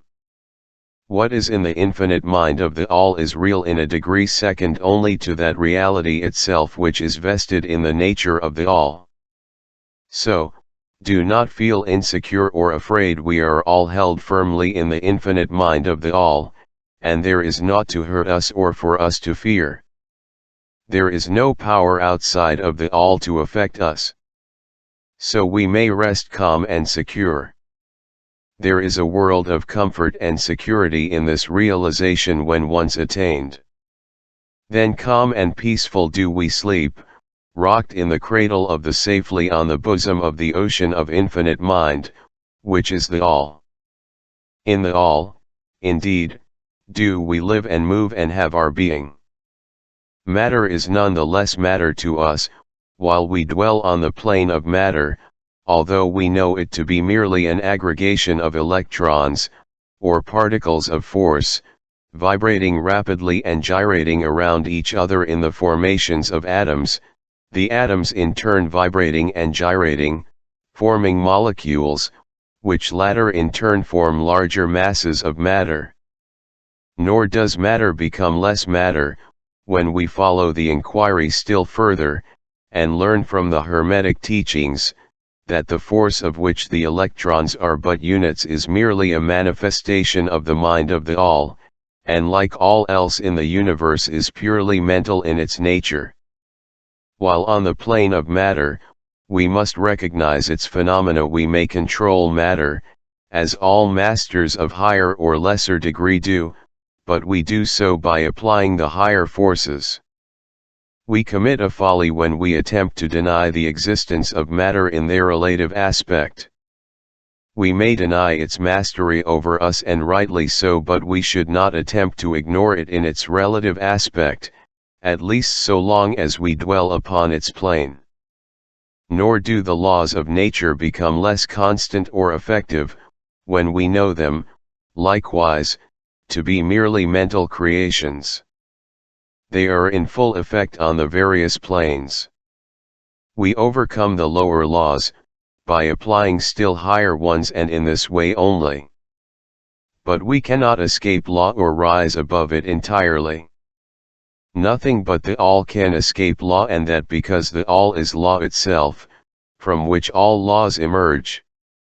The most advanced masters may acquire the powers usually attributed to the gods of men, and there are countless ranks of being, in the great hierarchy of life, whose being and power transcends even that of the highest masters among men to a degree unthinkable by mortals, but even the highest master, and the highest being, must bow to the law, and be as nothing in the eye of the All, so that if even these highest beings, whose powers exceed even those attributed by men to their gods, if even these are bound by and are subservient to law, then imagine the presumption of mortal man, of our race and grade, when he dares to consider the laws of nature as unreal, visionary and illusory, because he happens to be able to grasp the truth that the laws are mental in nature, and simply mental creations of the All. Those laws which the All intends to be governing laws are not to be defied or argued away. So long as the universe endures, will they endure, for the universe exists by virtue of these laws which form its framework and which hold it together. The Hermetic principle of mentalism, while explaining the true nature of the universe upon the principle that all is mental, does not change the scientific conceptions of the universe, life, or evolution. In fact, science merely corroborates the Hermetic teachings. The latter merely teaches that the nature of the universe is mental, while modern science has taught that it is material, or, of late, that it is energy at the last analysis. The Hermetic teachings have no fault to find with Herbert Spencer's basic principle, which postulates the existence of an infinite and eternal energy, from which all things proceed. In fact, the Hermetics recognize in Spencer's philosophy the highest outside statement of the workings of the natural laws that have ever been promulgated, and they believe Spencer to have been a reincarnation of an ancient philosopher who dwelt in ancient Egypt thousands of years ago, and who later incarnated as Heraclitus, the Grecian philosopher who lived BC 500. And they regard his statement of the infinite and eternal energy as directly in the line of the Hermetic teachings, always with the addition of their own doctrine that his energy is the energy of the mind of the All. With the master key of the Hermetic philosophy, the student of Spencer will be able to unlock many doors of the inner philosophical conceptions of the great English philosopher, whose work shows the results of the preparation of his previous incarnations. His teachings regarding evolution and rhythm are in almost perfect agreement with the Hermetic teachings regarding the principle of rhythm. So, the student of Hermetics need not lay aside any of his cherished scientific views regarding the universe. All he is asked to do is to grasp the underlying principle of the All is mind, the universe is mental held in the mind of the all, he will find that the other 6 of the 7 principles will fit into his scientific knowledge, and will serve to bring out obscure points and to throw light in dark corners. This is not to be wondered at, when we realize the influence of the Hermetic thought of the early philosophers of Greece, upon whose foundations of thought the theories of modern science largely rest.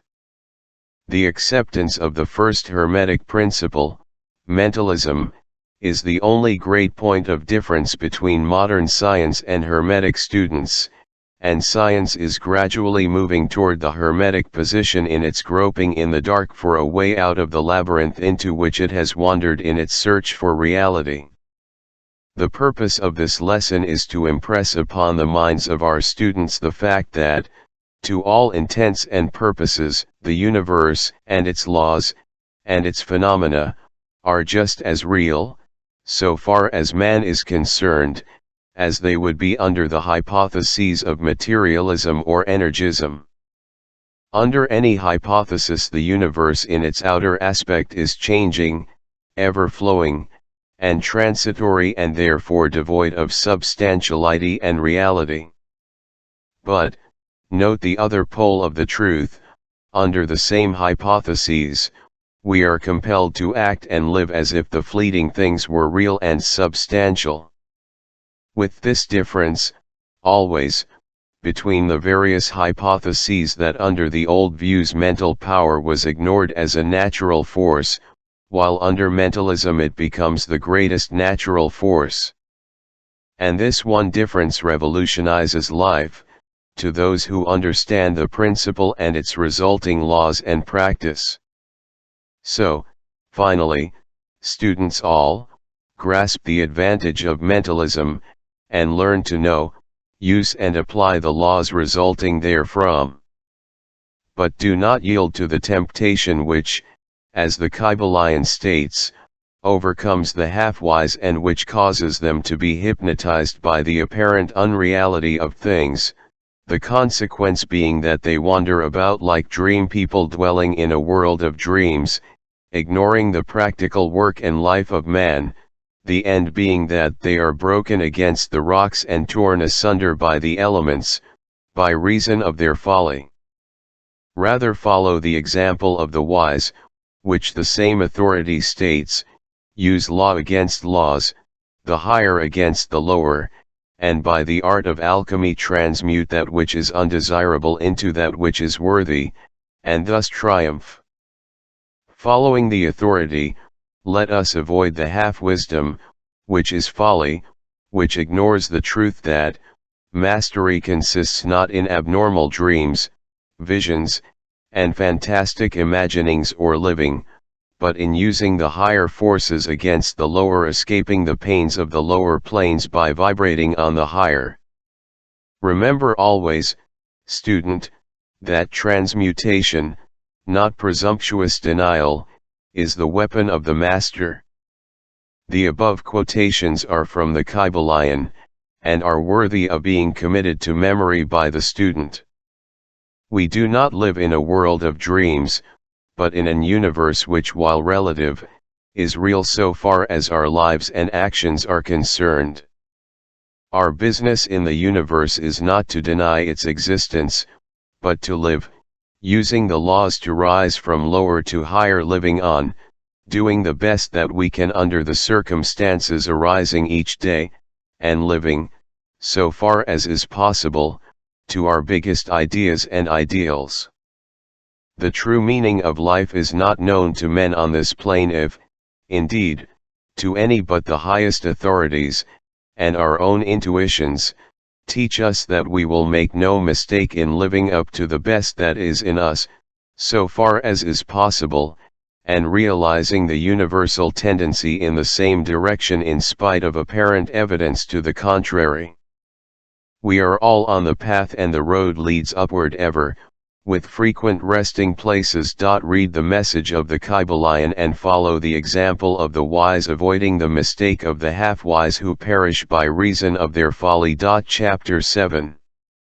The all in all, while all is in the all, it is equally true that the all is in all. To him who truly understands this truth hath come great knowledge. The Kybalion. How often have the majority of people heard repeated the statement that their deity, called by many names, was all in all, and how little have they suspected the inner occult truth concealed by these carelessly uttered words. The commonly used expression is a survival of the ancient Hermetic maxim quoted above.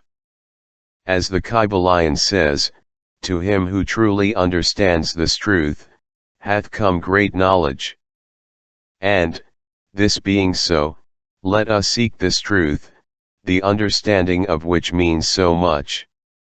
In this statement of truth, this Hermetic maxim, is concealed one of the greatest philosophical, scientific, and religious truths. We have given you the Hermetic teaching regarding the mental nature of the universe, the truth that the universe is mental, held in the mind of the all, as the Kybalion says, in the passage quoted above, all is in the all. But note also the correlated statement, that, it is equally true that the all is in all. This apparently contradictory statement is reconcilable under the law of paradox. It is, moreover, an exact Hermetic statement of the relations existing between the all and its mental universe. We have seen how all is in the. Let us examine the other aspect of the subject.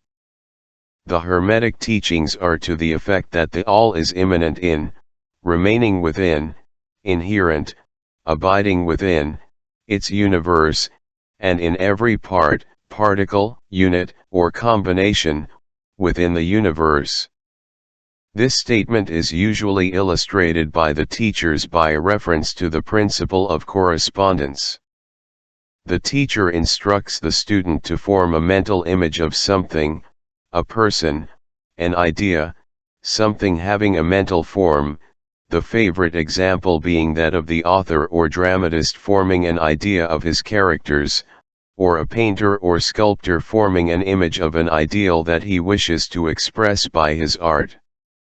In each case, the student will find that while the image has its existence, and being, solely within his own mind, yet he, the student, author, dramatist, painter, or sculptor, is, in a sense, immanent in, remaining within, or abiding within, the mental image also. In other words, the entire virtue, life, spirit, of reality in the mental image is derived from the immanent mind of the thinker.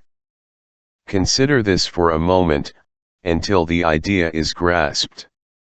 To take a modern example, let us say that Othello, Iago, Hamlet, Lear, Richard II, existed merely in the mind of Shakespeare, at the time of their conception or creation. And yet, Shakespeare also existed within each of these characters, giving them their vitality, spirit, and action.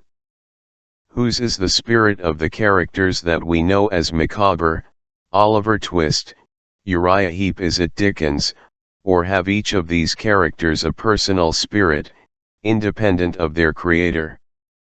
Have the Venus of Medici, the Sistine Madonna, the Apollo Belvedere, spirits and reality of their own, or do they represent the spiritual and mental power of their creators? The law of paradox explains that both propositions are true, viewed from the proper viewpoints. Micawber is both Micawber, and yet Dickens. And, again, while Micawber may be said to be Dickens, yet Dickens is not identical with Micawber. Man, like Micawber, may exclaim, "The spirit of my creator is inherent within me, and yet I am not he." How different this from the shocking half-truth so vociferously announced by certain of the half-wise, who fill the air with their raucous cries of, "Am God." Imagine poor Micawber, or the sneaky Uriah Heep, crying, "A.M. Dickens," or some of the lowly clods in one of Shakespeare's plays, eloquently announcing that, Lam Shakespeare. The all is in the earthworm, and yet the earthworm is far from being the all. And still the wonder remains, that though the earthworm exists merely as a lowly thing, created and having its being solely within the mind of the all, yet the all is immanent in the earthworm, and in the particles that go to make up the earthworm. Can there be any greater mystery than this of all in the all, and the all in all? The student will, of course, realize that the illustrations given above are necessarily imperfect and inadequate, for they represent the creation of mental images in finite minds, while the universe is a creation of infinite mind, and the difference between the two poles separates them. And yet it is merely a matter of degree. The same principle is in operation. The principle of correspondence manifests in above, so below, as below, so above. And, in the degree that man realizes the existence of the indwelling spirit immanent within his being, so will he rise in the spiritual scale of life. This is what spiritual development means: the recognition, realization, and manifestation of the Spirit within us. Try to remember this last definition, that of spiritual development. It contains the truth of true religion. There are many planes of being, many subplanes of life, many degrees of existence in the universe. And all depend upon the advancement of beings in the scale, of which scale the lowest point is the grossest matter, the highest being separated only by the thinnest division from the spirit of the all, and, upward and onward along this scale of life, everything is moving. All are on the path, whose end is the all. All progress is a returning home. All is upward and onward, in spite of all seemingly contradictory appearances. Such is the message of the illumined. The Hermetic teachings concerning the process of the mental creation of the universe are that at the beginning of the creative cycle, the all, in its aspect of being, projects its will toward its aspect of becoming, and the process of creation begins. It is taught that the process consists of the lowering of vibration until a very low degree of vibratory energy is reached, at which point the grossest possible form of matter is manifested. This process is called the stage of involution, in which the all becomes involved, or wrapped up, in its creation. This process is believed by the Hermetists to have a correspondence to the mental process of an artist, writer, or inventor, who becomes so wrapped up in his mental creation as to almost forget his own existence, and who, for the time being, almost lives in his creation. If instead of wrapped we use the word wrapped, perhaps we will give a better idea of what is meant. This involuntary stage of creation is sometimes called the outpouring of the divine energy, just as the evolutionary state is called the indrawing.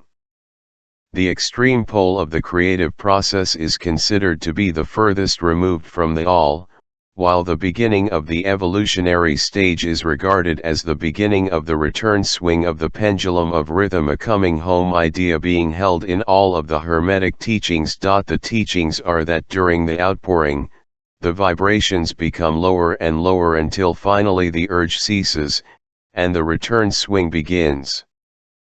But there is this difference, that while in the outpouring the creative forces manifest compactly and as a whole, yet from the beginning of the evolutionary or indrawing stage, there is manifested the law of individualization, that is, the tendency to separate into units of force, so that finally that which left the all as unindividualized energy returns to its source as countless highly developed units of life, having risen higher and higher in the scale by means of physical, mental and spiritual evolution.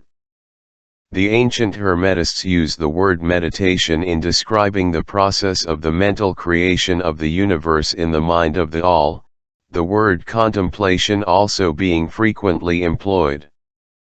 but the idea intended seems to be that of the employment of the divine attention.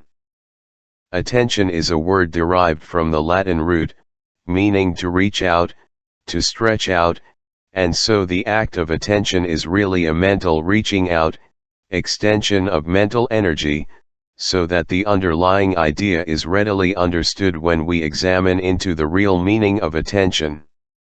The Hermetic teachings regarding the process of evolution are that, the All, having meditated upon the beginning of the creation, having thus established the material foundations of the universe, having thought it into existence, then gradually awakens or rouses from its meditation, and in so doing starts into manifestation the process of evolution, on the material, mental and spiritual planes, successively and in order.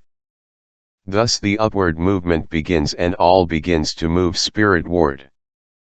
Matter becomes less gross, the units spring into being, the combinations begin to form, life appears and manifests in higher and higher forms, and mind becomes more and more in evidence, the vibrations constantly becoming higher. In short, the entire process of evolution, in all of its phases, begins, and proceeds according to the established laws of the Indrawing process.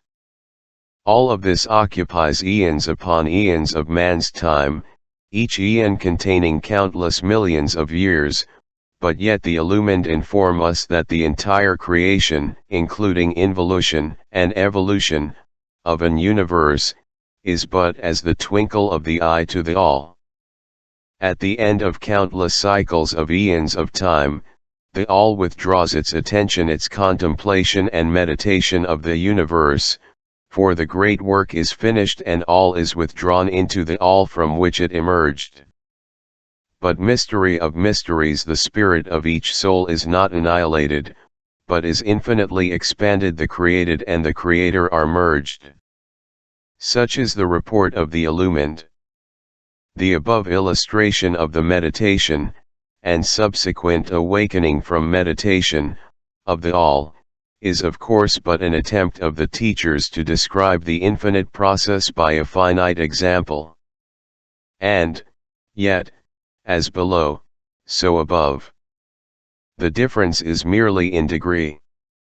And just as the All arouses itself from the meditation upon the universe, so does man, in time, cease from manifesting upon the material plane, and withdraws himself more and more into the indwelling spirit, which is indeed the divine ego. There is one more matter of which we desire to speak in this lesson, and that comes very near to an invasion of the metaphysical field of speculation, although our purpose is merely to show the futility of such speculation. We allude to the question which inevitably comes to the mind of all thinkers who have ventured to seek the truth. The question is, why does the All create universes? The question may be asked in different forms, but the above is the gist of the inquiry. Men have striven hard to answer this question, but still there is no answer worthy of the name. Some have imagined that the All had something to gain by it, but this is absurd, for what could the All gain that it did not already possess? Others have sought the answer in the idea that the All wished something to love, and others that it created for pleasure, or amusement, or because it was lonely, or to manifest its power, all puerile explanations and ideas, belonging to the childish period of thought. Others have sought to explain the mystery by assuming that the All found itself compelled to create, by reason of its own internal creative instinct.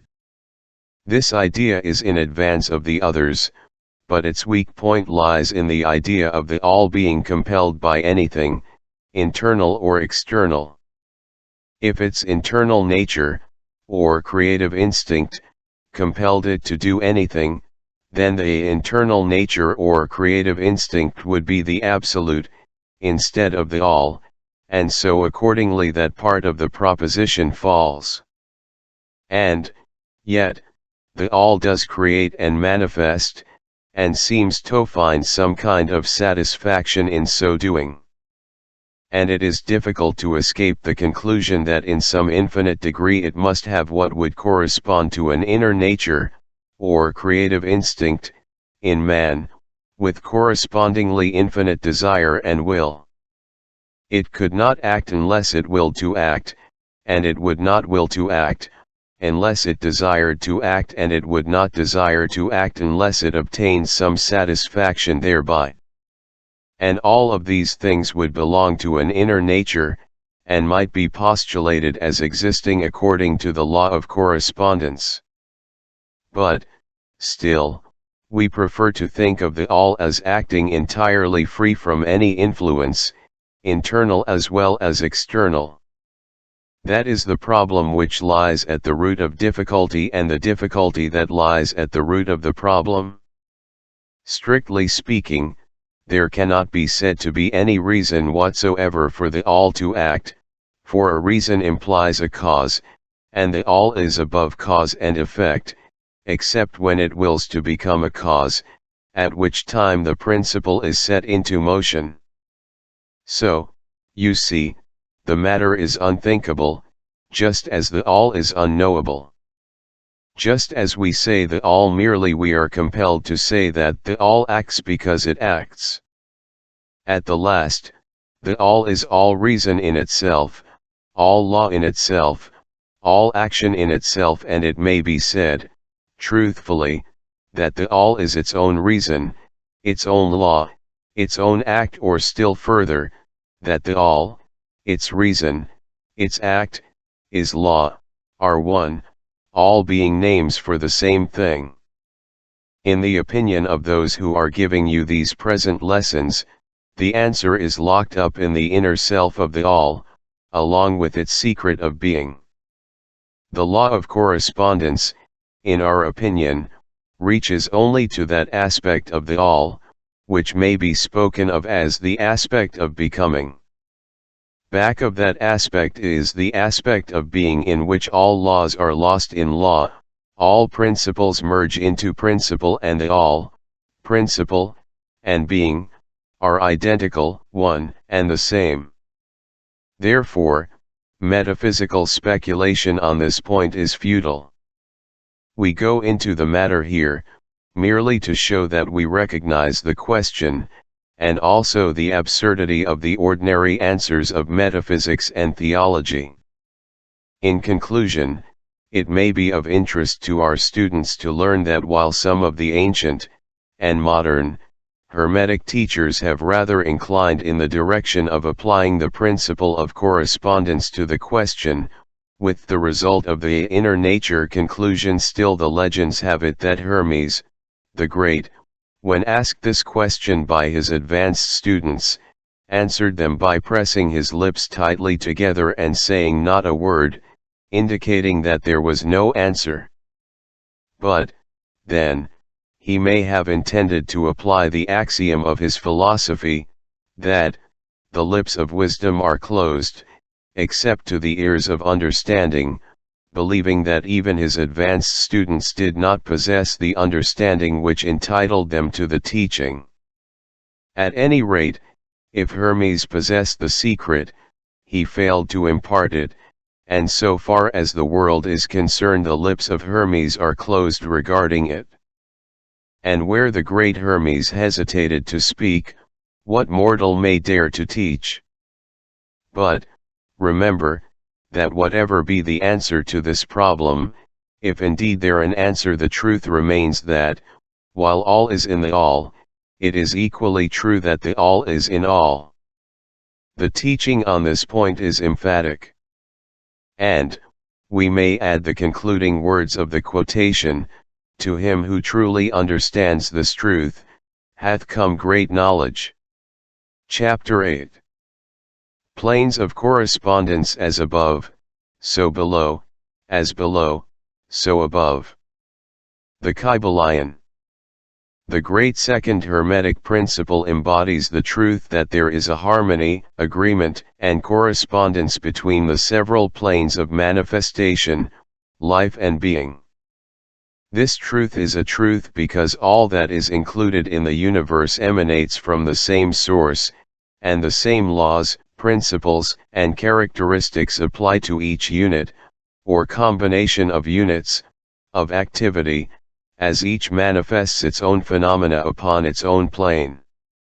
For the purpose of convenience of thought and study, the Hermetic philosophy considers that the universe may be divided into three great classes of phenomena, known as the three great planes, namely, 1. The great physical plane, 2. The great mental plane, 3. The great spiritual plane.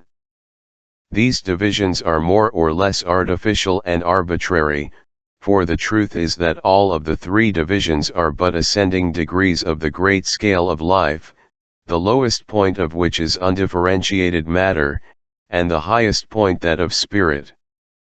And, moreover, the different planes shade into each other, so that no hard and fast division may be made between the higher phenomena of the physical and the lower of the mental, or between the higher of the mental and the lower of the physical. In short, the three great planes may be regarded as three great groups of degrees of life manifestation. While the purposes of this little book do not allow us to enter into an extended discussion of, or explanation of, the subject of these different planes, still we think it well to give a general description of the same at this point. At the beginning we may as well consider the question so often asked by the neophyte, who desires to be informed regarding the meaning of the word plane, which term has been very freely used, and very poorly explained, in many recent works upon the subject of occultism. The question is generally about as follows: is a plane a place having dimensions, or is it merely a condition or state? We answer, no, not a place, nor ordinary dimension of space, and yet more than a state or condition. It may be considered as a state or condition, and yet the state or condition is a degree of dimension, in a scale subject to measurement. Somewhat paradoxical, is it not? But let us examine the matter. A dimension, you know, is a measure in a straight line, relating to measure, etc. The ordinary dimensions of space are length, breadth, and height, or perhaps length, breadth, height, thickness, or circumference.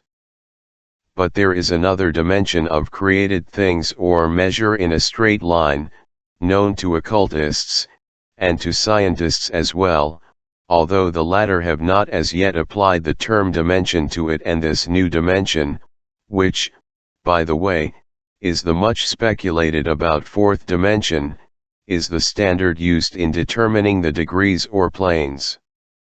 This fourth dimension may be called the dimension of vibration. It is a fact well known to modern science, as well as to the Hermetists who have embodied the truth in their third Hermetic principle, that everything is in motion, everything vibrates, nothing is at rest.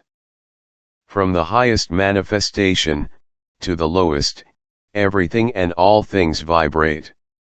Not only do they vibrate at different rates of motion, but as in different directions and in a different manner. The degrees of the rate of vibrations constitute the degrees of measurement on the scale of vibrations, in other words the degrees of the fourth dimension. And these degrees form what occultists call planes. The higher the degree of rate of vibration, the higher the plane, and the higher the manifestation of life occupying that plane. So that while a plane is not a place, nor yet a state or condition, yet it possesses qualities common to both. We shall have more to say regarding the subject of the scale of vibrations in our next lessons, in which we shall consider the Hermetic principle of vibration. You will kindly remember, however, that the three great planes are not actual divisions of the phenomena of the universe, but merely arbitrary terms used by the Hermetists in order to aid in the thought and study of the various degrees and forms of universal activity and life. The atom of matter, the unit of force, the mind of man, and the being of the archangel are all but degrees in one scale, and all fundamentally the same. The difference between solely a matter of degree, and rate of vibration all are creations of the all, and have their existence solely within the infinite mind of the all. The Hermetists subdivide each of the three great planes into 7 minor planes, and each of these latter are also subdivided into 7 subplanes, all divisions being more or less arbitrary, shading into each other, and adopted merely for convenience of scientific study and thought. The great physical plane, and its 7 minor planes, is that division of the phenomena of the universe which includes all that relates to physics, or material things, forces, and manifestations. It includes all forms of that which we call matter, and all forms of that which we call energy or force. But you must remember that the Hermetic philosophy does not recognize matter as a thing in itself, or as having a separate existence even in the mind of the all. The teachings are that matter is but a form of energy. That is, energy at a low rate of vibrations of a certain kind. And accordingly the Hermetists classify matter under the head of energy, and give to it 3 of the 7 minor planes of the great physical plane. These 7 minor physical planes are as follows: 1. The plane of matter, A. 2. The plane of matter, B. 3. The plane of matter, C. 4. The plane of ethereal substance, 5. The plane of energy, A. 6. The plane of energy, B. 7. The plane of energy, C. The plane of matter, A. comprises the forms of matter in its form of solids, liquids, and gases, as generally recognized by the textbooks on physics. The plane of matter, B. comprises certain higher and more subtle forms of matter of the existence of which modern science is but now recognizing, the phenomena of radiant matter, in its phases of radium, etc., belonging to the lower subdivision of this minor plane. The plane of matter, C. comprises forms of the most subtle and tenuous matter, the existence of which is not suspected by ordinary scientists.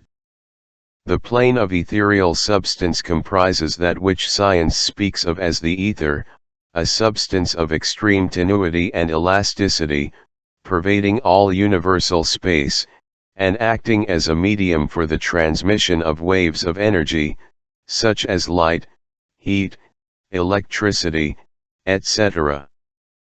This ethereal substance forms a connecting link between matter, so-called, and energy, and partakes of the nature of each. The Hermetic teachings, however, instruct that this plane has 7 subdivisions, as have all of the minor planes, and that in fact there are 7 ethers, instead of but 1.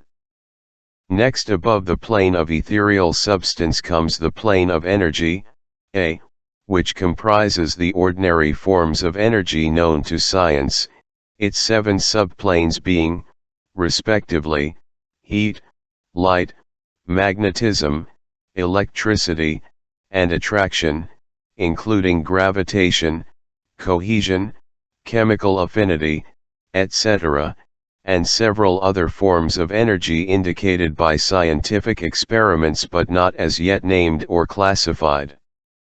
The plane of energy, B, comprises 7 subplanes of higher forms of energy not as yet discovered by science, but which have been called nature's finer forces and which are called into operation in manifestations of certain forms of mental phenomena, and by which such phenomena becomes possible. The plane of energy, C, comprises 7 subplanes of energy so highly organized that it bears many of the characteristics of life but which is not recognized by the minds of men on the ordinary plane of development, being available for the use on beings of the spiritual plane alone. Such energy is unthinkable to ordinary man, and may be considered almost as the divine power. The beings employing the same are as gods compared even to the highest human types known to the great mental plane comprises those forms of living things known to us in ordinary life, as well as certain other forms not so well known except to the occultist. The classification of the 7 minor mental planes is more or less satisfactory and arbitrary, unless accompanied by elaborate explanations which are foreign to the purpose of this particular work, but we may as well mention them. They are as follows: 1. The plane of mineral mind. 2. The plane of elemental mind. A. 3. The plane of plant mind. 4. The plane of elemental mind. B. 5. The plane of animal mind. 6. The plane of elemental mind. C. 7. The plane of human mind. The plane of mineral mind comprises the states or conditions of the units or entities, or groups, and combinations of the same, which animate the forms known to us as minerals, chemicals, etc. These entities must not be confounded with the molecules, atoms, and corpuscles themselves, the latter being merely the material bodies or forms of these entities, just as a man's body is but his material form and not himself.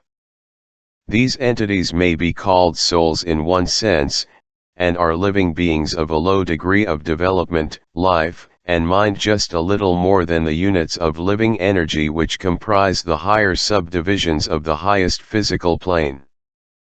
The average mind does not generally attribute the possession of mind, soul, or life, to the mineral kingdom, but all occultists recognize the existence of the same, and modern science is rapidly moving forward to the point of view of the Hermetic, in this respect. The molecules, atoms, and corpuscles have their loves and hates, likes and dislikes, attractions and repulsions, affinities and non-affinities, etc., and some of the more daring of modern scientific minds have expressed the opinion that the desire and will, emotions and feelings, of the atoms differ only in degree from those of men. We have no time or space to argue this matter here. All occultists know it to be a fact, and others are referred to some of the more recent scientific works for outside corroboration. There are the usual 7 subdivisions to this plane. The plane of elemental mind, A, comprises the state or condition, and degree of mental and vital development of a class of entities unknown to the average man, but recognized to occultists. They are invisible to the ordinary senses of man, but, nevertheless, exist and play their part of the drama of the universe. Their degree of intelligence is between that of the mineral and chemical entities on the one hand, and of the entities of the plant kingdom on the other. There are 7 subdivisions to this plane, also.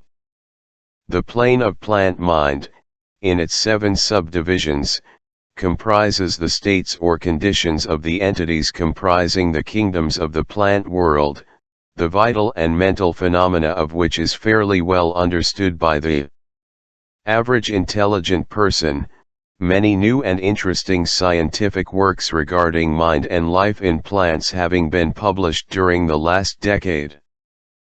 Plants have life, mind, and souls, as well as have the animals, man, and Superman. The plane of elemental mind, B, in its 7 subdivisions, comprises the states and conditions of a higher form of elemental or unseen entities, playing their part in the general work of the universe, the mind and life of which form a part of the scale between the plane of plant mind and the plane of animal mind, the entities partaking of the nature of both. The plane of animal mind, in its 7 subdivisions, comprises the states and conditions of the entities, beings, or souls, animating the animal forms of life, familiar to us all. It is not necessary to go into details regarding this kingdom or plane of life, for the animal world is as familiar to us as the plane of elemental mind, in its 7 subdivisions, comprises those entities or beings, invisible as are all such elemental forms, which partake of the nature of both animal and human life in a degree and in certain combinations. The highest forms are semi-human in intelligence.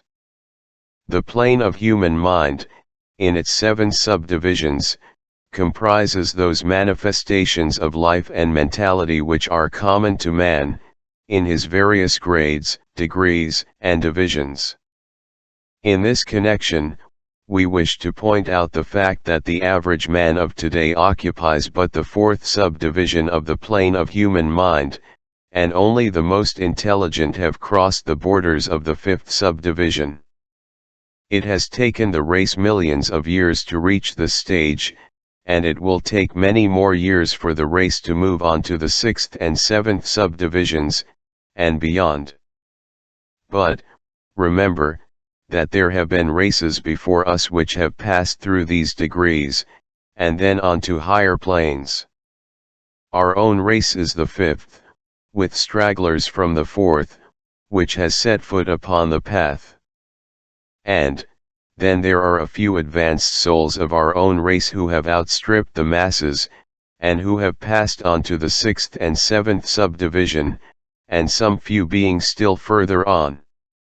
The man of the 6th subdivision will be the Superman, he of the 7th will be the Overman. In our consideration of the 7 minor mental planes, we have merely referred to the 3 elementary planes in a general way. We do not wish to go into this subject in detail in this work, for it does not belong to this part of the general philosophy and teachings. But we may say this much, in order to give you a little clearer idea of the relations of these planes to the more familiar ones. The elementary planes bear the same relation to the planes of mineral, plant, animal and human mentality and life, that the black keys on the piano do to the white keys. The white keys are sufficient to produce music, but there are certain scales, melodies, and harmonies, in which the black keys play their part, and in which their presence is necessary. They are also necessary as connecting links of soul condition, entity states, etc., between the several other planes, certain forms of development being attained therein. This last fact giving to the reader who can read between the lines a new light upon the processes of evolution, and a new key to the secret door of the leaps of life between kingdom and kingdom. The great kingdoms of elementals are fully recognized by all occultists, and the esoteric writings are full of mention of them. The readers of Bulwer's Sinani and similar tales will recognize the entities inhabiting these planes of life. Passing on from the great mental plane to the great spiritual plane, what shall we say? How can we explain these higher states of being, life and mind, to minds as yet unable to grasp and understand the higher subdivisions of the plane of human mind? The task is impossible. We can speak only in the most general terms. How may light be described to a man born blind? How sugar, to a man who has never tasted anything sweet? How harmony, to one born deaf? All that we can say is that the 7 minor planes of the great spiritual plane, each minor plane having its 7 subdivisions, comprise beings possessing life, mind, and form as far above that of man of today as the latter is above the earthworm, mineral or even certain forms of energy or matter. The life of these beings so far transcends ours, that we cannot even think of the details of the same, their minds so far transcend ours, that to them we scarcely seem to think, and our mental processes seem almost akin to material processes, the matter of which their forms are composed is off the highest planes of matter, nay, some are even said to be clothed in pure energy. What may be said of such beings? On the 7 minor planes of the great spiritual plane exist beings of whom we may speak as angels, archangels, demigods. On the lower minor planes dwell those great souls whom we call masters and adepts. Above them come the great hierarchies of the angelic hosts, unthinkable to man, and above those come those who may without irreverence be called the gods, so high in the scale of being are they, their being, intelligence and power being akin to those attributed by the races of men to their conceptions of deity. These beings are beyond even the highest flights of the human imagination, the word divine being the only one applicable to them. Many of these beings, as well as the angelic host, take the greatest interest in the affairs of the universe and play an important part in its affairs.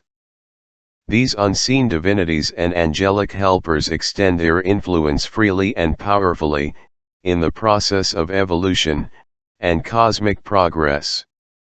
Their occasional intervention and assistance in human affairs have led to the many legends, beliefs, religions, and traditions of the race, past and present. They have superimposed their knowledge and power upon the world, again and again, all under the law of the all, of course. But, yet, even the highest of these advanced beings exist merely as creations of, and in, the mind of the all, and are subject to the cosmic processes and universal laws. They are still mortal. We may call them gods if we like, but still they are but the elder brethren of the race, the advanced souls who have outstripped their brethren, and who have foregone the ecstasy of absorption by the all, in order to help the race on its upward journey along the path. But, they belong to the universe, and are subject to its conditions. They are mortal and their plane is below that of absolute spirit. Only the most advanced Hermetists are able to grasp the inner teachings regarding the state of existence, and the powers manifested on the spiritual planes. The phenomena is so much higher than that of the mental planes that a confusion of ideas would surely result from an attempt to describe the same. Only those whose minds have been carefully trained along the lines of the Hermetic philosophy for years, yes, those who have brought with them from other incarnations the knowledge acquired previously, can comprehend just what is meant by the teaching regarding these spiritual planes. And much of these inner teachings is held by the Hermetists as being too sacred, important, and even dangerous for general public dissemination.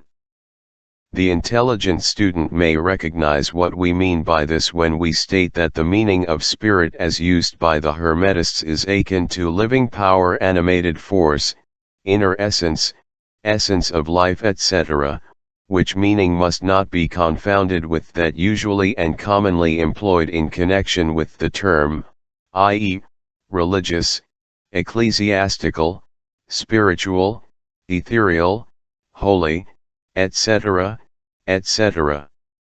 To occultists the word spirit is used in the sense of the animating principle, carrying with it the idea of power, living energy, mystic force, etc. And occultists know that that which is known to them as spiritual power may be employed for evil as well as good ends, in accordance with the principle of polarity, a fact which has been recognized by the majority of religions in their conceptions of Satan, Beelzebub, the devil, Lucifer, fallen angels, etc. And so the knowledge regarding these planes has been kept in the Holy of Holies in all esoteric fraternities and occult orders in the secret chamber of the temple. But this may be said here, that those who have attained high spiritual powers and have misused them, have a terrible fate in store for them, and the swing of the pendulum of rhythm will inevitably swing them back to the furthest extreme of material existence, from which point they must retrace their steps spiritward, along the weary rounds of the path, but always with the added torture of having always with them a lingering memory of the heights from which they fell owing to their evil actions. The legends of the fallen angels have a basis in actual facts, as all advanced occultists know. The striving for selfish power on the spiritual planes inevitably results in the selfish soul losing its spiritual balance and falling back as far as it had previously risen. But to even such a soul, the opportunity of a return is given, and such souls make the return journey, paying the terrible penalty according to the invariable law. In conclusion, we would again remind you that according to the principle of correspondence, which embodies the truth, as above so below, as below, so above, all of the 7 Hermetic principles are in full operation on all of the many planes, physical, mental and spiritual. The principle of mental substance of course applies to all the planes, for all are held in the mind of the all. The principle of correspondence manifests in all, for there is a correspondence, harmony, and agreement between the several planes. The principle of vibration manifests on all planes, in fact the very differences that go to make the planes arise from vibration, as we have explained. The principle of polarity manifests on each plane, the extremes of the poles being apparently opposite and contradictory. The principle of rhythm manifests on each plane, the movement of the phenomena having its ebb and flow, rise and flow, incoming and outgoing. The principle of cause and effect manifests on each plane, every effect having its cause and every cause having its effect. The principle of gender manifests on each plane, the creative energy being always manifest, and operating along the lines of its masculine and feminine aspects. As above so below, as below, so above. This centuries-old Hermetic axiom embodies one of the great principles of universal phenomena. As we proceed with our consideration of the remaining principles, we will see even more clearly the truth of the universal nature of this great principle of correspondence. Chapter 9. Vibration. Nothing rests, everything moves, everything vibrates. The Kybalion. The great third Hermetic principle, the principle of vibration, embodies the truth that motion is manifest in everything in the universe, that nothing is at rest, that everything moves, vibrates, and circles. This Hermetic principle was recognized by some of the early Greek philosophers who embodied it in their systems. But, then, for centuries it was lost sight of by the thinkers outside of the Hermetic ranks. But in the 19th century physical science rediscovered the truth, and the 20th century scientific discoveries have added additional proof of the correctness and truth of this centuries-old Hermetic doctrine. The Hermetic teachings are that not only is everything in constant movement and vibration, but that the differences between the various manifestations of the universal power are due entirely to the varying rate and mode of vibrations. Not only this, but that even the all, in itself, manifests a constant vibration of such an infinite degree of intensity and rapid motion that it may be practically considered as at rest, the teachers directing the attention of the students to the fact that even on the physical plane a rapidly moving object, such as a revolving wheel, seems to be at rest. The teachings are to the effect that spirit is at one end of the pole of vibration, the other pole being certain extremely gross forms of matter. Between these two poles are millions upon millions of different rates and modes of vibration. Modern science has proven that all that we call matter and energy are but modes of vibratory motion, and some of the more advanced scientists are rapidly moving toward the positions of the occultists who hold that the phenomena of mind are likewise modes of vibration or motion. Let us see what science has to say regarding the question of vibrations in matter and energy. In the first place, science teaches that all matter manifests, in some degree, the vibrations arising from temperature or heat. Be an object cold or hot, both being but degrees of the same things, it manifests certain heat vibrations, and in that sense is in motion and vibration. Then all particles of matter are in circular movement, from corpuscle to suns. The planets revolve around suns, and many of them turn on their axes.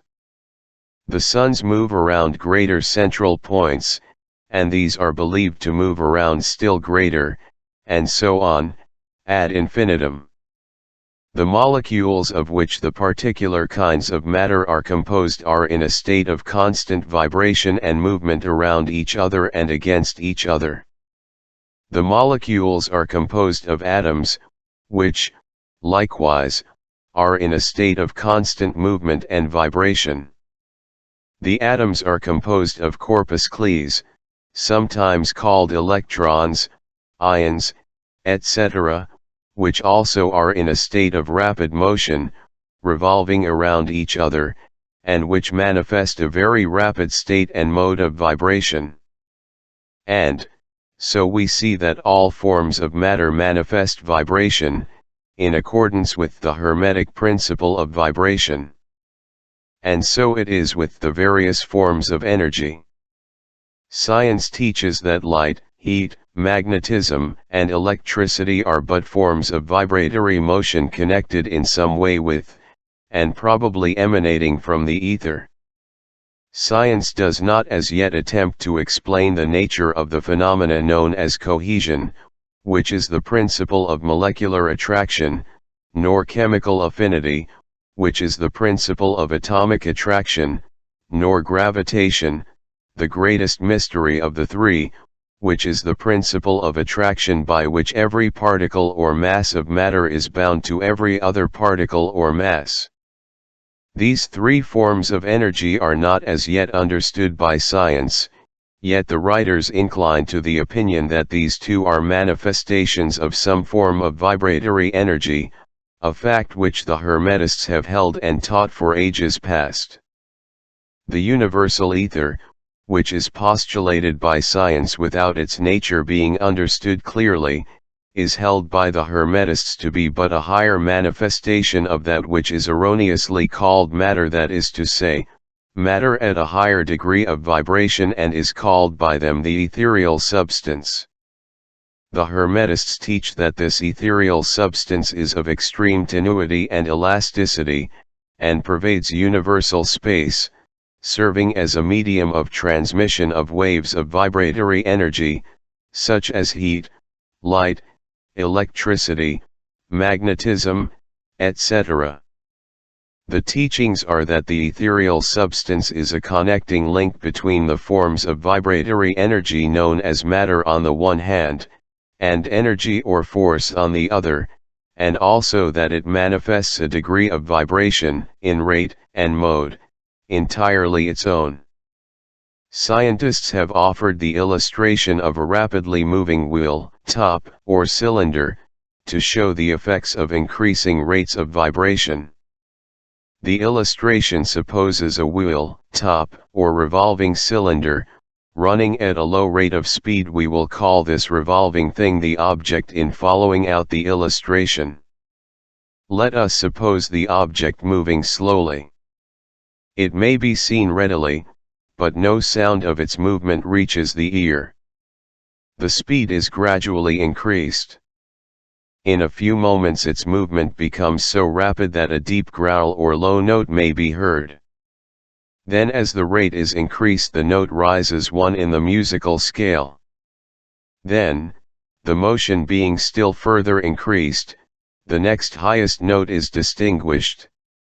Then, One after another, all the notes of the musical scale appear, rising higher and higher as the motion is increased.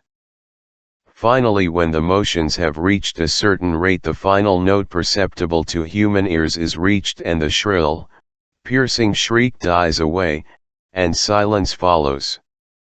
No sound is heard from the revolving object, the rate of motion being so high that the human ear cannot register the vibrations. Then comes the perception of rising degrees of heat. Then after quite a time the eye catches a glimpse of the object becoming a dull dark reddish color. As the rate increases, the red becomes brighter. Then as the speed is increased, the red melts into an orange. Then the orange melts into a yellow. Then follow, successively, the shades of green, blue, indigo, and finally violet, as the rate of speed increases. Then the violet shades away, and all color disappears, the human eye not being able to register them. But there are invisible rays emanating from the revolving object, the rays that are used in photographing, and other subtle rays of light. Then begin to manifest the peculiar rays known as the X-rays, etc., as the constitution of the object changes. Electricity and magnetism are emitted when the appropriate rate of vibration is attained. When the object reaches a certain rate of vibration, its molecules disintegrate, and resolve themselves into the original elements or atoms. Then the atoms, following the principle of vibration, are separated into the countless corpuscles of which they are composed. And finally, even the corpuscles disappear and the object may said to be composed of the ethereal substance. Science does not dare to follow the illustration further, but the Hermetists teach that if the vibrations be continually increased, the object would mount up the successive states of manifestation and would in turn manifest the various mental stages, and then on spiritward, until it would finally re-enter the All, which is absolute spirit. The object, however, would have ceased to be an object long before the stage of ethereal substance was reached, but otherwise the illustration is correct inasmuch as it shows the effect of constantly increased rates and modes of vibration. It must be remembered, in the above illustration, that at the stages at which the object throws off vibrations of light, heat, etc., it is not actually resolved into those forms of energy, which are much higher in the scale, but simply that it reaches a degree of vibration in which those forms of energy are liberated, in a degree, from the confining influences of its molecules, atoms, and corpuscles, as the case may be. These forms of energy, although much higher in the scale than matter, are imprisoned and confined in the material combinations, by reason of the energies manifesting through, and using material forms, but thus becoming entangled and confined in their creations of material forms, which, to an extent, is true of all creations, the creating force becoming involved in its creation. But the Hermetic teachings go much further than do those of modern science. They teach that all manifestation of thought, emotion, reason, will or desire, or any mental state or condition, are accompanied by vibrations, a portion of which are thrown off and which tend to affect the minds of other persons by induction. This is the principle which produces the phenomena of telepathy, mental influence, and other forms of the action and power of mind over mind, with which the general public is rapidly becoming acquainted, owing to the wide dissemination of occult knowledge by the various schools, cults, and teachers along these lines at this time. Every thought, emotion, or mental state has its corresponding rate and mode of vibration. And by an effort of the will of the person, or of other persons, these mental states may be reproduced, just as a musical tone may be reproduced by causing an instrument to vibrate at a certain rate, just as color may be reproduced in the same way. By a knowledge of the principle of vibration, as applied to mental phenomena, one may polarize his mind at any degree he wishes, thus gaining a perfect control over his mental states, moods, etc. In the same way he may affect the minds of others, producing the desired mental states in them. In short, he may be able to produce on the mental plane that which science produces on the physical plane, namely, vibrations at will. This power of course may be acquired only by the proper instruction, exercises, practice, etc., the science being that of mental transmutation, one of the branches of the Hermetic art. A little reflection on what we have said will show the student that the principle of vibration underlies the wonderful phenomena of the power manifested by the masters and adepts, who are able to apparently set aside the laws of nature, but who, in reality, are simply using one law against another, one principle against others, and who accomplish their results by changing the vibrations of material objects, or forms of energy, and thus perform what are commonly called miracles.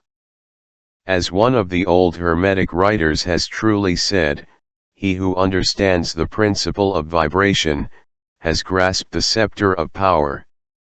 Chapter 10. Polarity. Everything is dual, everything has poles, everything has its pair of opposites, like and unlike are the same, opposites are identical in nature, but different in degree, extremes meet, all truths are but half-truths, all paradoxes may be reconciled. The Kybalion.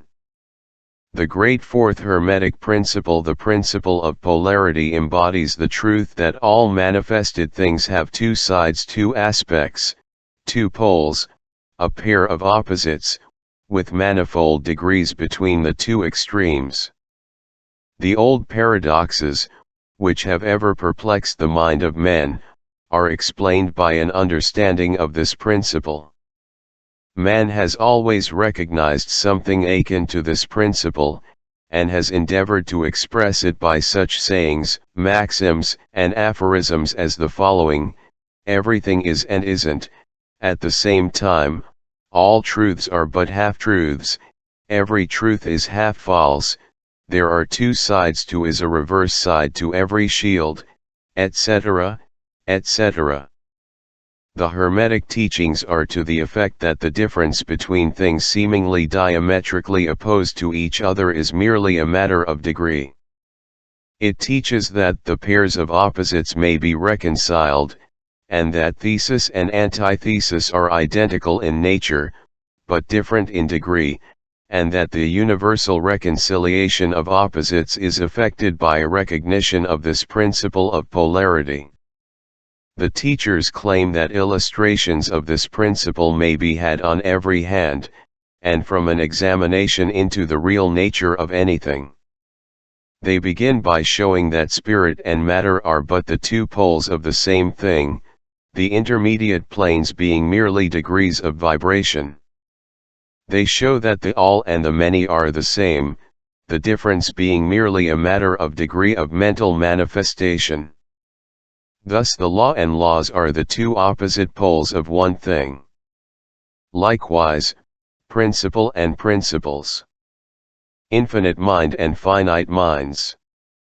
Then passing on to the physical plane, they illustrate the principle by showing that heat and cold are identical in nature, the differences being merely a matter of degrees. The thermometer shows many degrees of temperature, the lowest pole being called cold, and the highest heat. Between these two poles are many degrees of heat or cold, call them either and you are equally correct. The higher of 2 degrees is always warmer, while the lower is always colder. There is no absolute standard, all is a matter of degree. There is no place on the thermometer where heat ceases and cold begins. It is all a matter of higher or lower vibrations. The very terms high and low, which we are compelled to use, are but poles of the same thing. The terms are relative.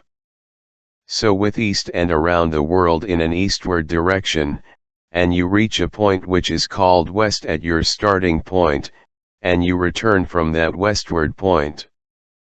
Travel far enough north, and you will find yourself traveling south, or vice versa. Light and darkness are poles of the same thing, with many degrees between them. The musical scale is the same. Starting with C you move upward until you reach another C and so on, the differences between the two ends of the board being the same, with many degrees between the two extremes. The scale of color is the same, higher and lower vibrations being the only difference between high violet and low red. Large and small are relative. So are noise and quiet, hard and soft follow the rule. Likewise sharp and dull. Positive and negative are two poles of the same thing, with countless degrees between them. Good and bad are not absolute. We call one end of the scale good and the other bad, or one end good and the other evil, according to the use of the terms. A thing is less good than the thing higher in the scale, but that less good thing, in turn, is more good than the thing next below it, and so on, the more or less being regulated by the position on the scale. And so it is on the mental plane. Love and hate are generally regarded as being things diametrically opposed to each other, entirely different, unreconcilable. But we apply the principle of polarity.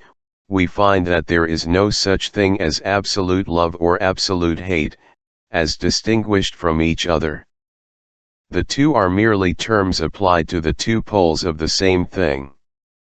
Beginning at any point of the scale we find more love, or less hate, as we ascend the scale, and more hate or less love as we descend, this being true no matter from what point, high or low, we may start.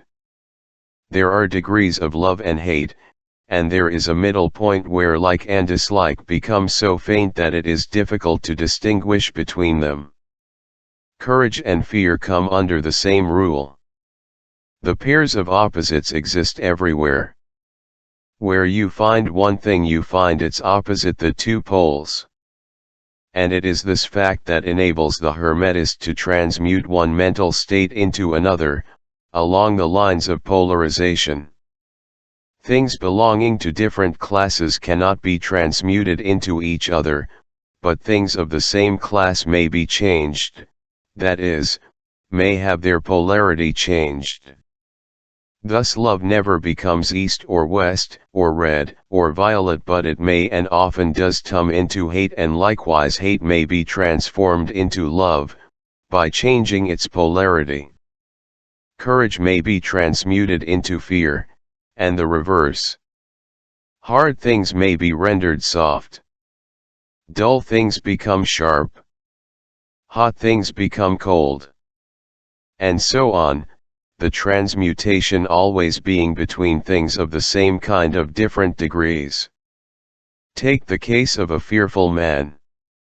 By raising his mental vibrations along the line of fear-courage, he can be filled with the highest degree of courage and fearlessness. And, likewise, the slothful man may change himself into an active, energetic individual simply by polarizing along the lines of the desired quality.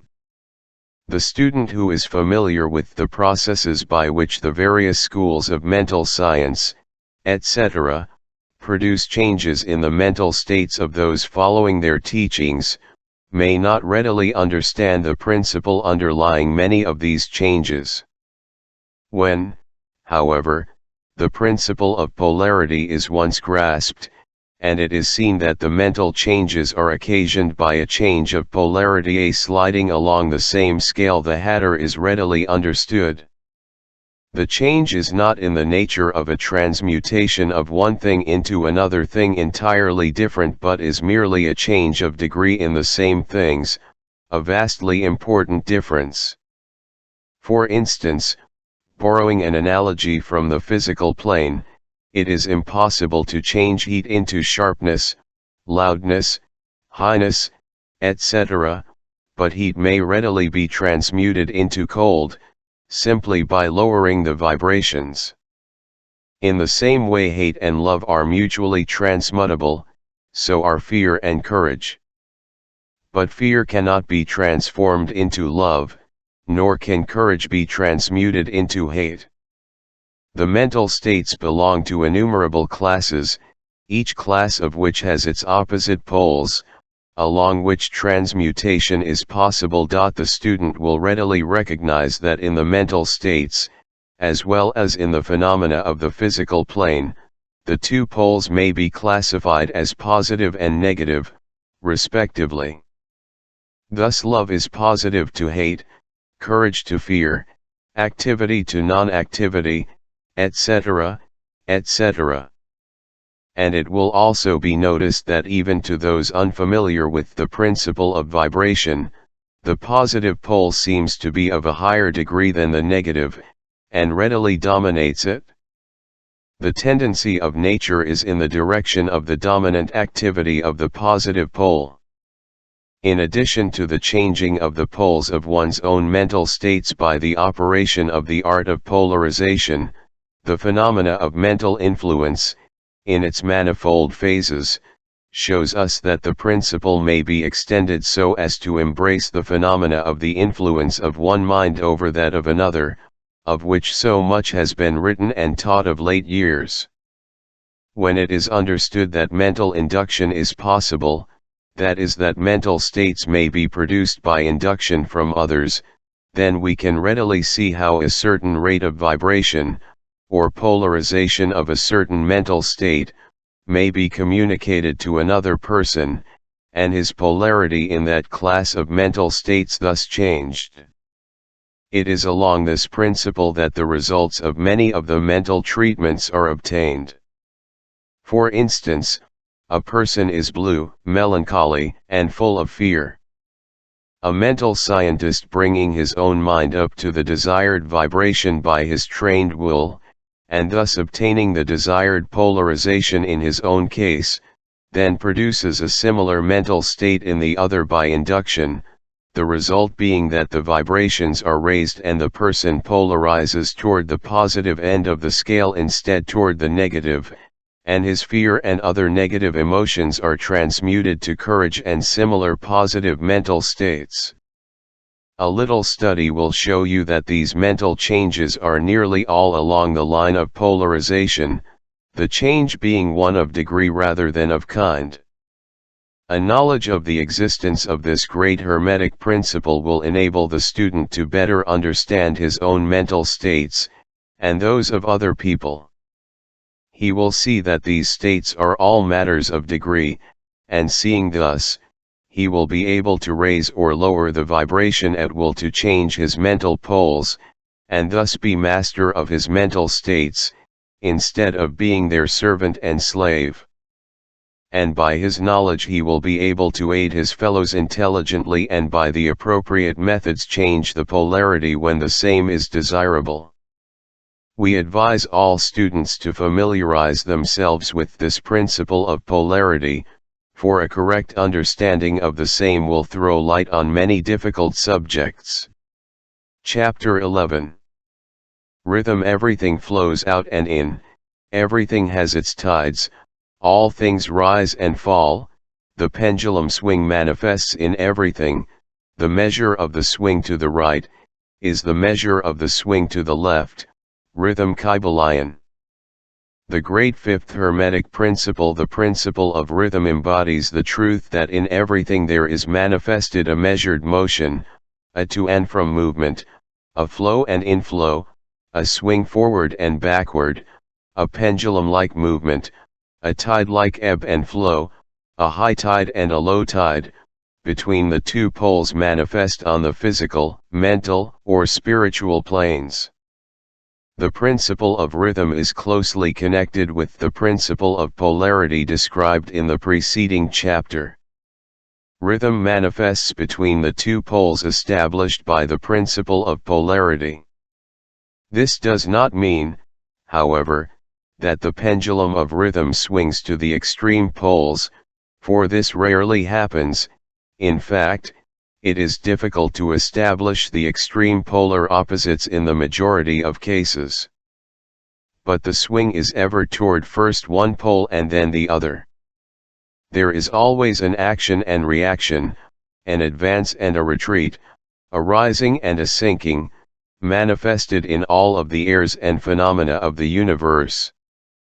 Suns, worlds, men, animals, plants, minerals, forces, energy, mind and matter, yes, even spirit, manifests this principle. The principle manifests in the creation and destruction of worlds, in the rise and fall of nations, in the life history of all things, and finally in the mental states of man, beginning with the manifestations of spirit of the all. It will be noticed that there is ever the outpouring and the indrawing, the outbreathing and inbreathing of Brahm, as the Brahmans word it.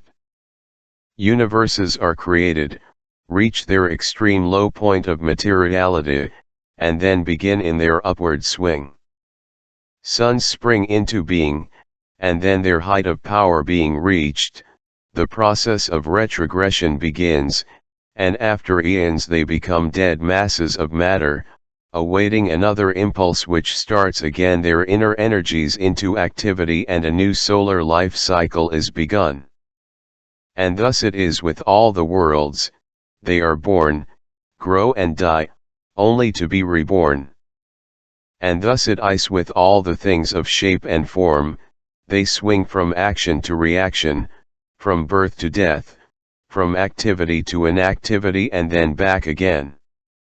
Thus it is with all living things. They are born, grow, and die, and then are reborn. So it is with all great movements, philosophies, creeds, fashions, governments, nations, and all else: birth, growth, maturity, decadence, death, and then new birth. The swing of the pendulum is ever in evidence. Night follows day, and day night. The pendulum swings from summer to winter, and then back again. The corpuscles, atoms, molecules, and all masses of matter, swing around the circle of their nature. There is no such thing as absolute rest, or cessation from movement, and all movement partakes of rhythm. The principle is of universal application. It may be applied to any question, or phenomena of any of the many planes of life. It may be applied to all phases of human activity. There is always the rhythmic swing from one pole to the other. The universal pendulum is ever in motion. The tides of life flow in and out, according to law. The principle of rhythm is well understood by modern science, and is considered a universal law as applied to material things.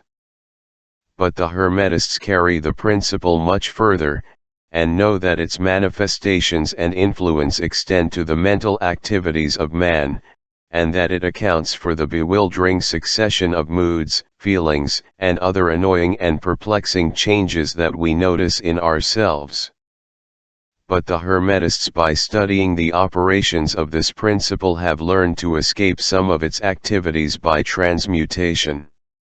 The Hermetic masters long since discovered that while the principle of rhythm was invariable, and ever in evidence in mental phenomena, still there were two planes of its manifestation so far as mental phenomena are concerned.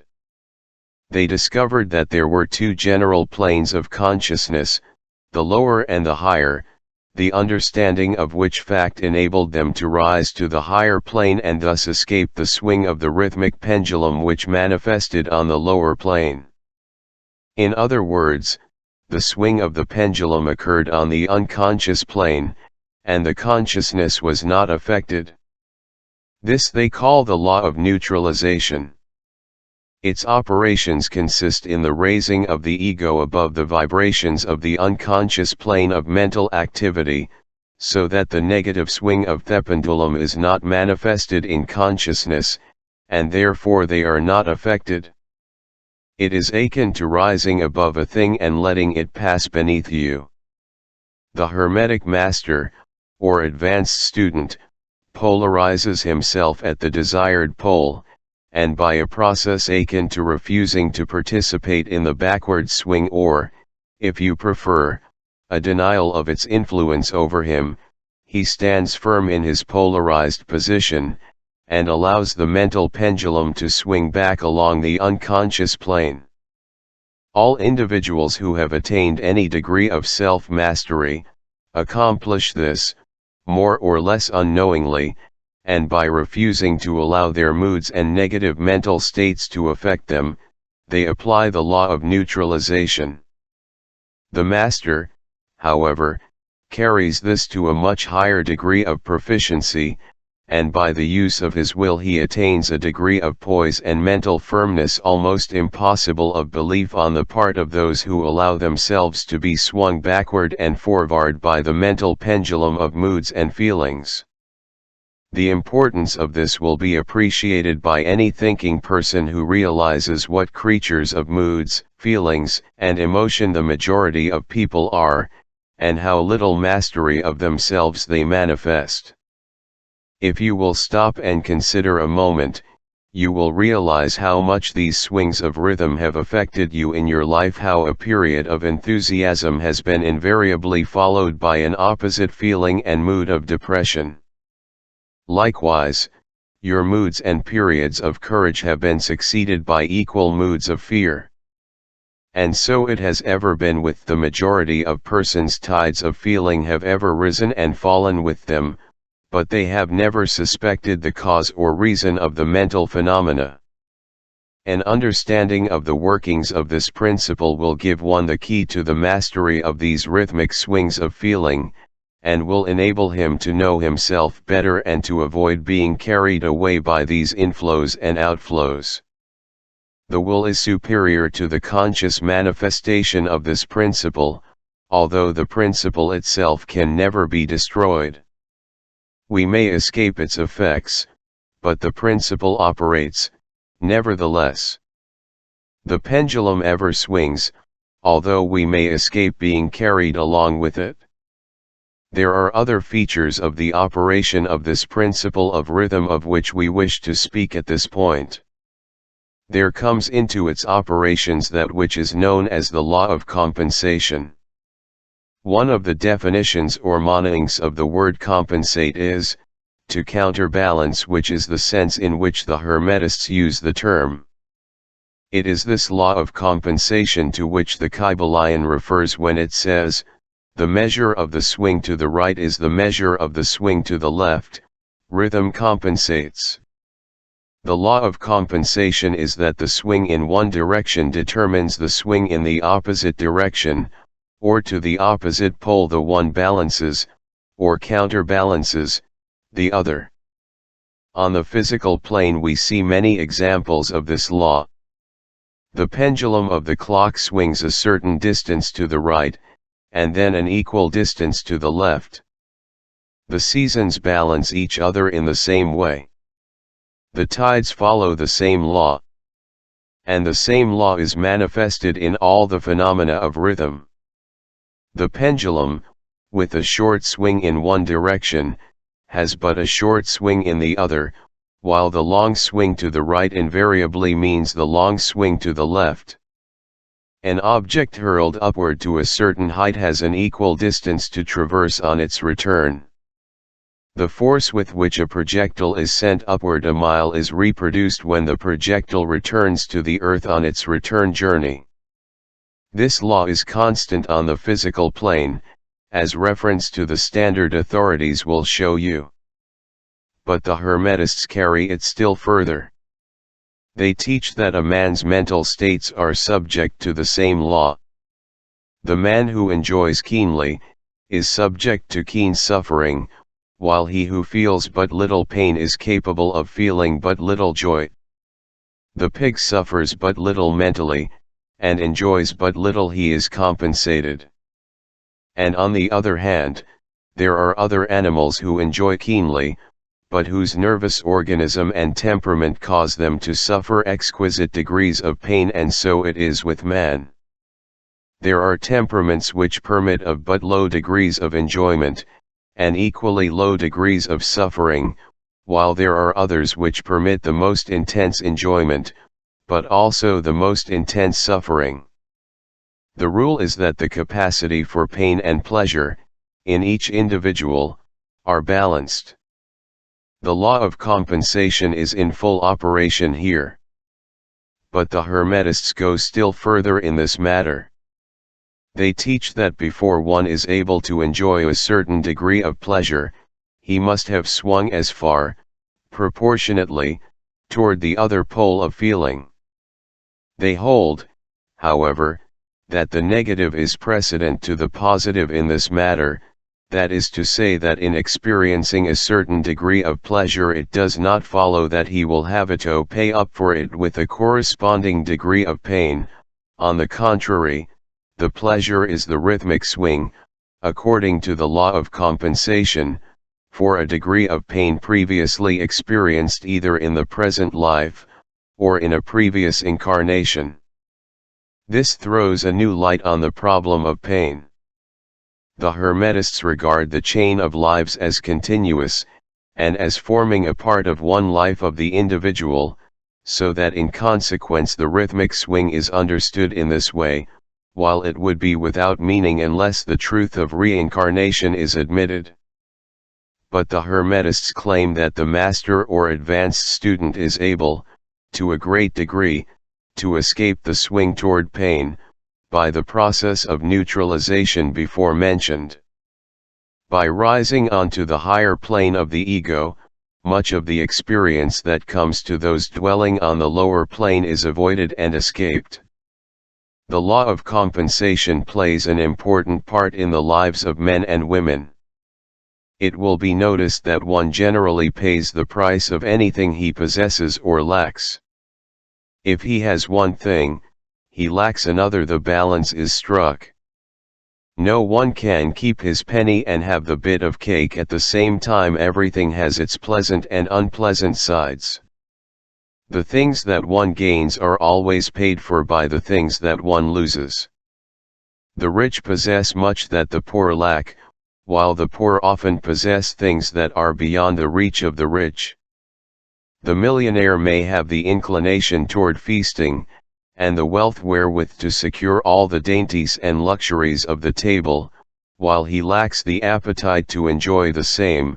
He envies the appetite and digestion of the laborer who lacks the wealth and inclinations of the millionaire, and who gets more pleasure from his plain food than the millionaire could obtain even if his appetite were not jaded, nor his digestion ruined, for the wants, habits and inclinations differ. And so it is through life. The law of compensation is ever in operation, striving to balance and counterbalance, and always succeeding in time, even though several lives may be required for the return swing of the pendulum of rhythm. Chapter 12. Causation. Every cause has its effect, every effect has its cause, everything happens according to law. Chance is but a name for law not recognized. There are many planes of causation, but nothing escapes the law. The Kybalion. The great sixth Hermetic principle, the principle of cause and effect, embodies the truth that law pervades the universe, that nothing happens by chance, that chance is merely a term indicating cause existing but not recognized or perceived, that phenomena is continuous, without break or exception. The principle of cause and effect underlies all scientific thought, ancient and modern, and was enunciated by the Hermetic teachers in the earliest days. While many and varied disputes between the many schools of thought have since arisen, These disputes have been principally upon the details of the operations of the principle, and still more often upon the meaning of certain words. The underlying principle of cause and effect has been accepted as correct by practically all the thinkers of the world worthy of the name. To think otherwise would be to take the phenomena of the universe from the domain of law and order, and to relegate it to the control of the imaginary something which men have called chance. A little consideration will show anyone that there is in reality no such thing as pure chance. Webster defines the word chance as follows: a supposed agent or mode of activity other than a force, law, or purpose, the operation or activity of such agent, the supposed effect of such an agent, a happening, fortuity, casualty, etc. But a little consideration will show you that there can be no such agent as chance, in the sense of something outside of law, something outside of cause and effect. How could there be a something acting in the phenomenal universe, independent of the laws, order, and continuity of the latter? Such a something would be entirely independent of the orderly trend of the universe, and therefore superior to it. We can imagine nothing outside of the all being outside of the law, and that only because the all is the law in itself. There is no room in the universe for a something outside of and independent of law. The existence of such a something would render all natural laws ineffective, and would plunge the universe into chaotic disorder and lawlessness. A careful examination will show that what we call chance is merely an expression relating to obscure causes, causes that we cannot perceive, causes that we cannot understand. The word chance is derived from a word meaning to fall, as the falling of dice, the idea being that the fall of the dice, and many other happenings, are merely a happening unrelated to any cause. And this is the sense in which the term is generally employed. But when the matter is closely examined, it is seen that there is no chance whatsoever about the fall of the dice. Each time a die falls, and displays a certain number, it obeys a law as infallible as that which governs the revolution of the planets around the sun. Back of the fall of the die are causes, or chains of causes, running back further than the mind can follow. The position of the die in the box, the amount of muscular energy expended in the throw, the condition of the table, etc., etc., all are causes, the effect of which may be seen. But back of these seen causes there are chains of unseen preceding causes, all of which had a bearing upon the number of the die which fell uppermost.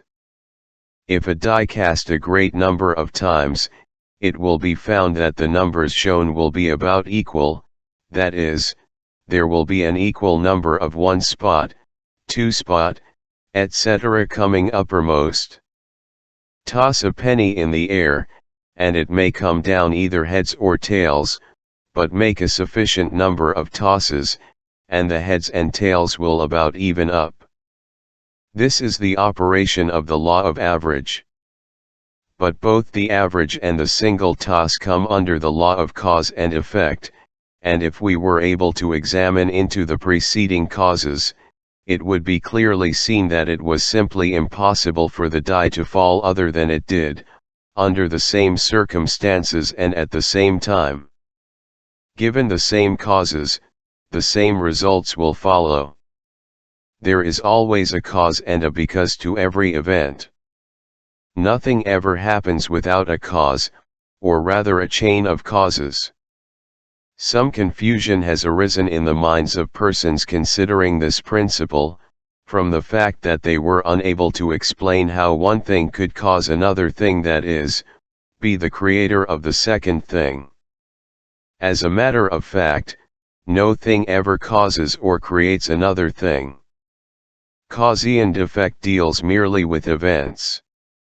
An event is that which comes, arrives, or happens, as a result or consequent of some preceding event.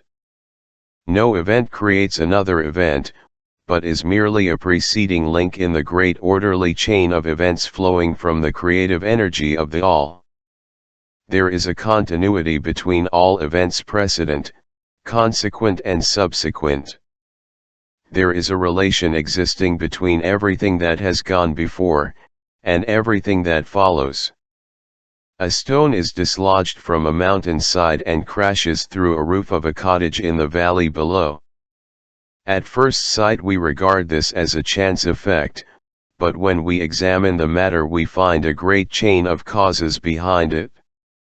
In the first place there was the rain which softened the earth supporting the stone and which allowed it to fall, then back of that was the influence of the sun, other rains, etc., which gradually disintegrated the piece of rock from a larger piece. Then there were the causes which led to the formation of the mountain, and its upheaval by convulsions of nature, and so on ad infinitum. Then we might follow up the causes behind the rain, etc. Then we might consider the existence of the roof. In short, we would soon find ourselves involved in a mesh of cause and effect, from which we would soon strive to extricate ourselves. Just as a man has 2 parents, and 4 grandparents, and 8 great-grandparents, and 16 great-great-grandparents, and so on until when, say, 40 generations are calculated, the numbers of ancestors run into many millions. So it is with the number of causes behind even the most trifling event or phenomena, such as the passage of a tiny speck of soot before your eye. It is not an easy matter to trace the bit of soot hack to the early period of the world's history when it formed a part of a massive tree trunk, which was afterward converted into coal, and so on, until as the speck of soot it now passes before your vision on its way to other adventures. And a mighty chain of events, causes, and effects, brought it to its present condition, and the later is but one of the chain of events which will go to produce other events hundreds of years from now. One of the series of events arising from the tiny bit of soot was the writing of these lines, which caused the typesetter to perform certain work, the proofreader to do likewise, and which will arouse certain thoughts in your mind, and that of others, which in turn will affect others, and so on, and on, and on, beyond the ability of man to think further, and all from the passage of a tiny bit of soot, all of which shows the relativity and association of things, and the further fact that there is no great, there is no small, in the mind that causeth all. Stop to think a moment. If a certain man had not met a certain maid, away back in the dim period of the Stone Age, you who are now reading these lines would not now be here. And if, perhaps, the same couple had failed to meet, we who now write these lines would not now be here. And the very act of writing, on our part, and the act of reading, on yours, will affect not only the respective lives of yourself and ourselves, but will also have a direct, or indirect, effect upon many other people now living and who will live in the ages to come. Every thought we think, every act we perform, has its direct and indirect results which fit into the great chain of cause and effect. We do not wish to enter into a consideration of free will, or determinism, in this work, for various reasons. Among the many reasons, is the principal one that neither side of the controversy is entirely right. In fact, both sides are partially right, according to the Hermetic teachings. The principle of polarity shows that both are but half-truths, the opposing poles of truth.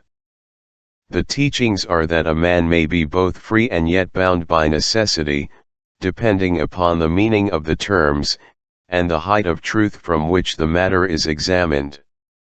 The ancient writers express the matter thus: the further the creation is from the center, the more it is bound, the nearer the center it reaches, the nearer free is it.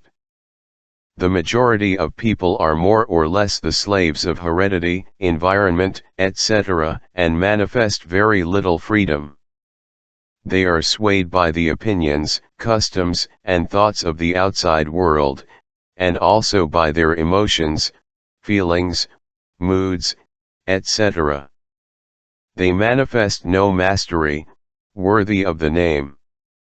They indignantly repudiate this assertion, saying, "Why, I certainly am free to act and do as I please, I do just what I want to do," but they fail to explain whence arise the want to and as I please. What makes them want to do one thing in preference to another? What makes them please to do this, and not do that? Is there no because to their pleasing and wanting? The master can change these pleases and wants into others at the opposite end of the mental pole. He is able to will, instead of to will, because some feeling, mood, emotion, or environmental suggestion arouses a tendency or desire within him so to do. The majority of people are carried along like the falling stone, obedient to environment, outside influences, and internal moods, desires, etc., not to speak of the desires and wills of others stronger than themselves, heredity, environment, and suggestion, carrying them along without resistance on their part, or the exercise of the will.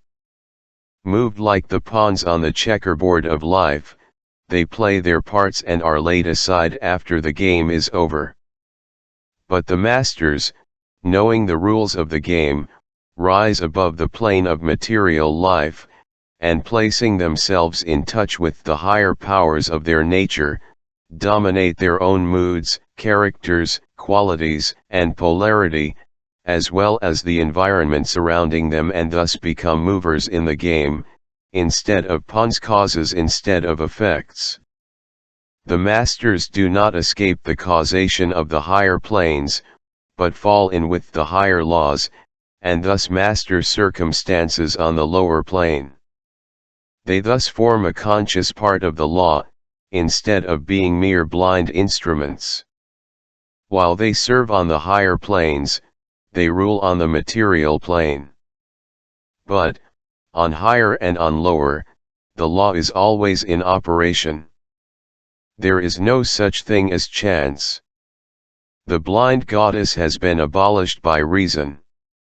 We are able to see now, with eyes made clear by knowledge, that everything is governed by universal law, that the infinite number of laws are but manifestations of the one great law, the law which is the all. It is true indeed that not a sparrow drops unnoticed by the mind of the Al, that even the hairs on our head are numbered, as the scriptures have said. There is nothing outside of law, nothing that happens contrary to it. And yet, do not make the mistake of supposing that man is but a blind automaton. Far from that. The Hermetic teachings are that man may use law to overcome laws, and that the higher will always prevail against the lower, until at last he has reached the stage in which he seeks refuge in the law itself, and laughs the phenomenal laws to scorn. Are you able to grasp the inner meaning of this? Chapter 13. Gender is in everything, everything has its masculine and feminine principles, gender manifests on all planes. The Kybalion. The great seventh Hermetic principle, the principle of gender, embodies the truth that there is gender manifested in everything, that the masculine and feminine principles are ever present and active in all phases of phenomena, on each and every plane of life. At this point we think it well to call your attention to the fact that gender, in its Hermetic sense, and sex in the ordinarily accepted use of the term, are not the same. The word gender is derived from the Latin root meaning to beget, to procreate, to generate, to create, to produce. A moment's consideration will show you that the word has a much broader and more general meaning than the term sex, the latter referring to the physical distinctions between male and female living things. Sex is merely a manifestation of gender on a certain plane of the great physical plane, the plane of organic life.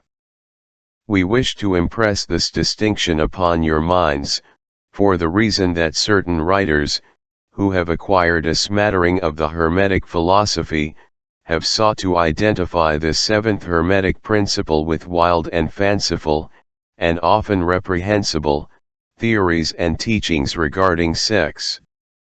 The office of gender is solely that of creating, producing, generating, etc., and its manifestations are visible on every plane of phenomena.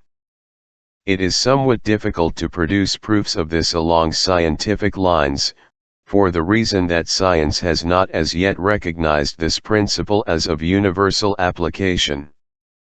But still some proofs are forthcoming from scientific sources.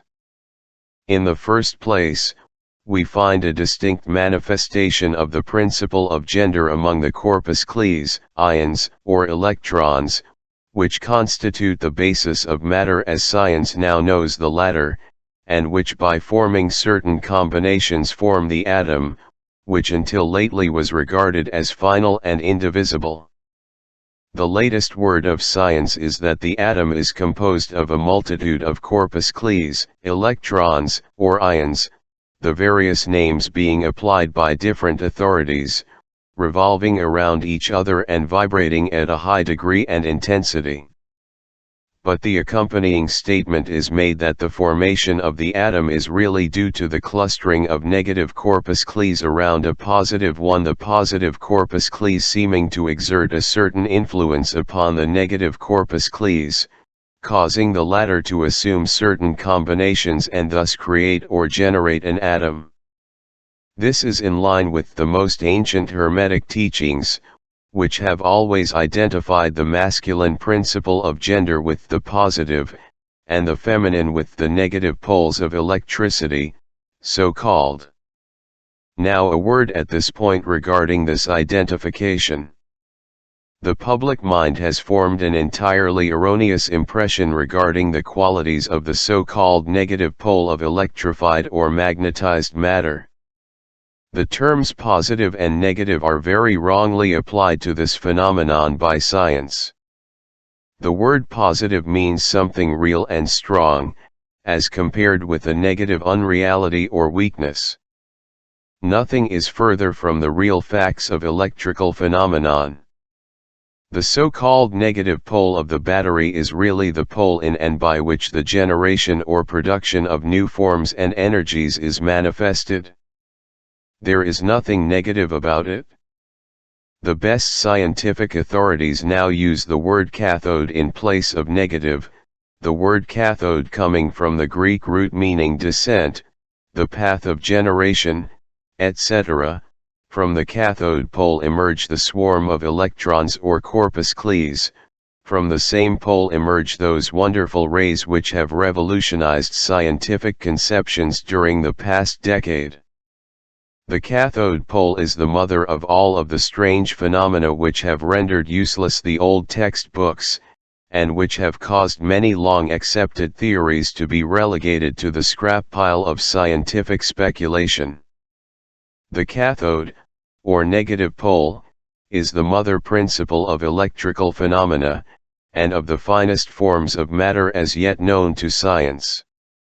So you see we are justified in refusing to use the term negative in our consideration of the subject, and in insisting upon substituting the word feminine for the old term. The facts of the case bear us out in this, without taking the Hermetic teachings into consideration. And so we shall use the word feminine in the place of negative in speaking of that pole of activity. The latest scientific teachings are that the creative corpuscles or electrons are feminine. Science says they are composed of negative electricity. We say they are composed of feminine energy.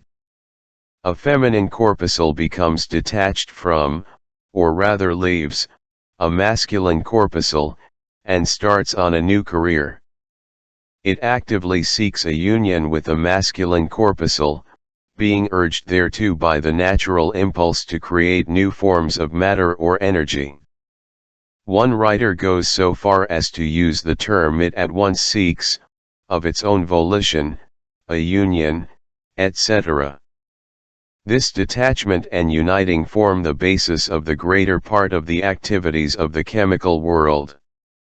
When the feminine corpuscle unites with the masculine corpuscle, a certain process is begun. The feminine particles vibrate rapidly under the influence of the masculine energy, and circle rapidly around the latter. The result is the birth of a new atom. This new atom is really composed of a union of the masculine and feminine electrons, or corpuscles, but when the union is formed the atom is a separate thing, having certain properties, but no longer manifesting the property of free electricity. The process of detachment or separation of the feminine electrons is called ionization. These electrons, or corpuscles, are the most active workers in nature's field. Arising from their unions, or combinations, manifest the varied phenomena of light, heat, electricity, magnetism, attraction, repulsion, chemical affinity, and the reverse, and similar phenomena. And all this arises from the operation of the principle of gender on the plane of energy. The part of the masculine principle seems to be that of directing a certain inherent energy toward the feminine principle, and thus starting into activity the creative processes. But the feminine principle is the one always doing the active creative work, and this is so on all planes. And yet, each principle is incapable of operative energy without the assistance of the other. In some of the forms of life, the two principles are combined in one organism. For that matter, everything in the organic world manifests both genders. There is always the masculine present in the feminine form, and the feminine form. The Hermetic teachings include much regarding the operation of the two principles of gender in the production and manifestation of various forms of energy, etc., but we do not deem it expedient to go into detail regarding the same at this point, because we are unable to back up the same with scientific proof, for the reason that science has not as yet progressed thus far. But the example we have given you of the phenomena of the electrons or corpuscles will show you that science is on the right path, and will also give you a general idea of the underlying principles. Some leading scientific investigators have announced their belief that in the formation of crystals there was to be found something that corresponded to sex activity, which is another straw showing the direction the scientific winds are blowing. And each year will bring other facts to corroborate the correctness of the Hermetic principle of gender. It will be found that gender is in constant operation and manifestation in the field of inorganic matter, and in the field of energy or force. Electricity is now generally regarded as the something into which all other forms of energy seem to melt or dissolve. The electrical theory of the universe is the latest scientific doctrine, and is growing rapidly in popularity and general acceptance. And it thus follows that if we are able to discover in the phenomena of electricity, even at the very root and source of its manifestations, a clear and unmistakable evidence of the presence of gender and its activities, we are justified in asking you to believe that science at last has offered proofs of the existence in all universal phenomena of that great Hermetic principle, the principle of gender. It is not necessary to take up your time with the well-known phenomena of the attraction and repulsion of the atoms, chemical affinity, the loves and hates of the atomic particles, the attraction or cohesion between the molecules of matter. These facts are too well known to need extended comment from us. But, have you ever considered that all of these things are manifestations of the gender principle? Can you not see that the phenomena is on all fours with that of the corpuscles or electrons? And more than this, can you not see the reasonableness of the Hermetic teachings which assert that the very law of gravitation, that strange attraction by reason of which all particles and bodies of matter in the universe tend toward each other, is but another manifestation of the principle of gender, which operates in the direction of attracting the masculine to the feminine energies, and vice versa? We cannot offer you scientific proof of this at this time, but examine the phenomena in the light of the Hermetic teachings on the subject, and see if you have not a better working hypothesis than any offered by physical science. Submit all physical phenomena to the test, and you will discern the principle of gender ever in evidence. Let us now pass on to a consideration of the operation of the principle on the mental plane. Many interesting features are there awaiting examination. Chapter 14. Mental gender. Students of psychology who have followed the modern trend of thought along the lines of mental phenomena are struck by the persistence of the dual mind idea, which has manifested itself so strongly during the past 10 or 15 years, and which has given rise to a number of plausible theories regarding the nature and constitution of these two minds. The late Thomson J. Hudson attained great popularity in 1893 by advancing his well-known theory of the objective and subjective minds, which he held existed in every individual.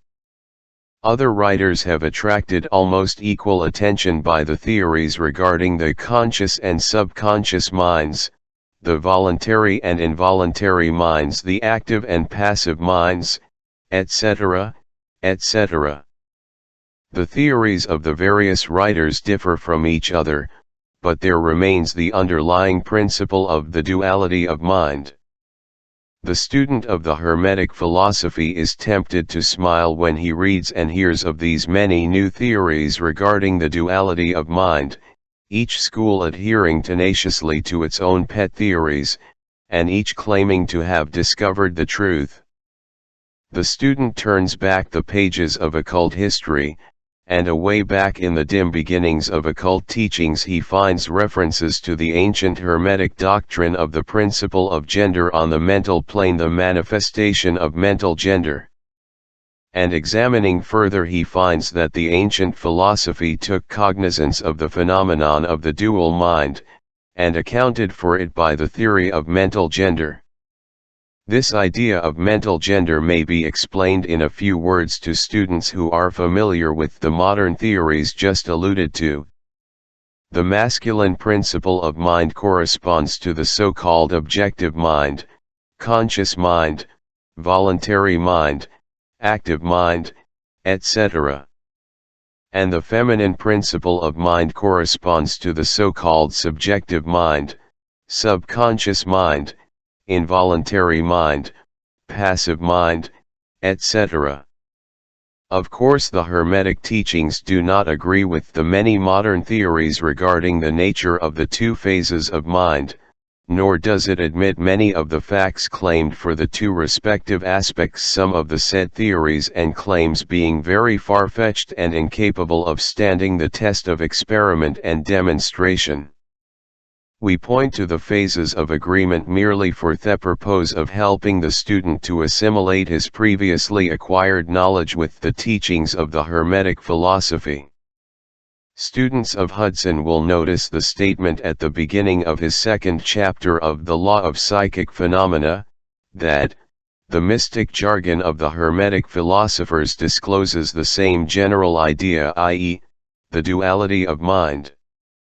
If Dr. Hudson had taken the time and trouble to decipher a little of the mystic jargon of the Hermetic philosophy, he might have received much light upon the subject of the dual. Then, perhaps, his most interesting work might not have been written.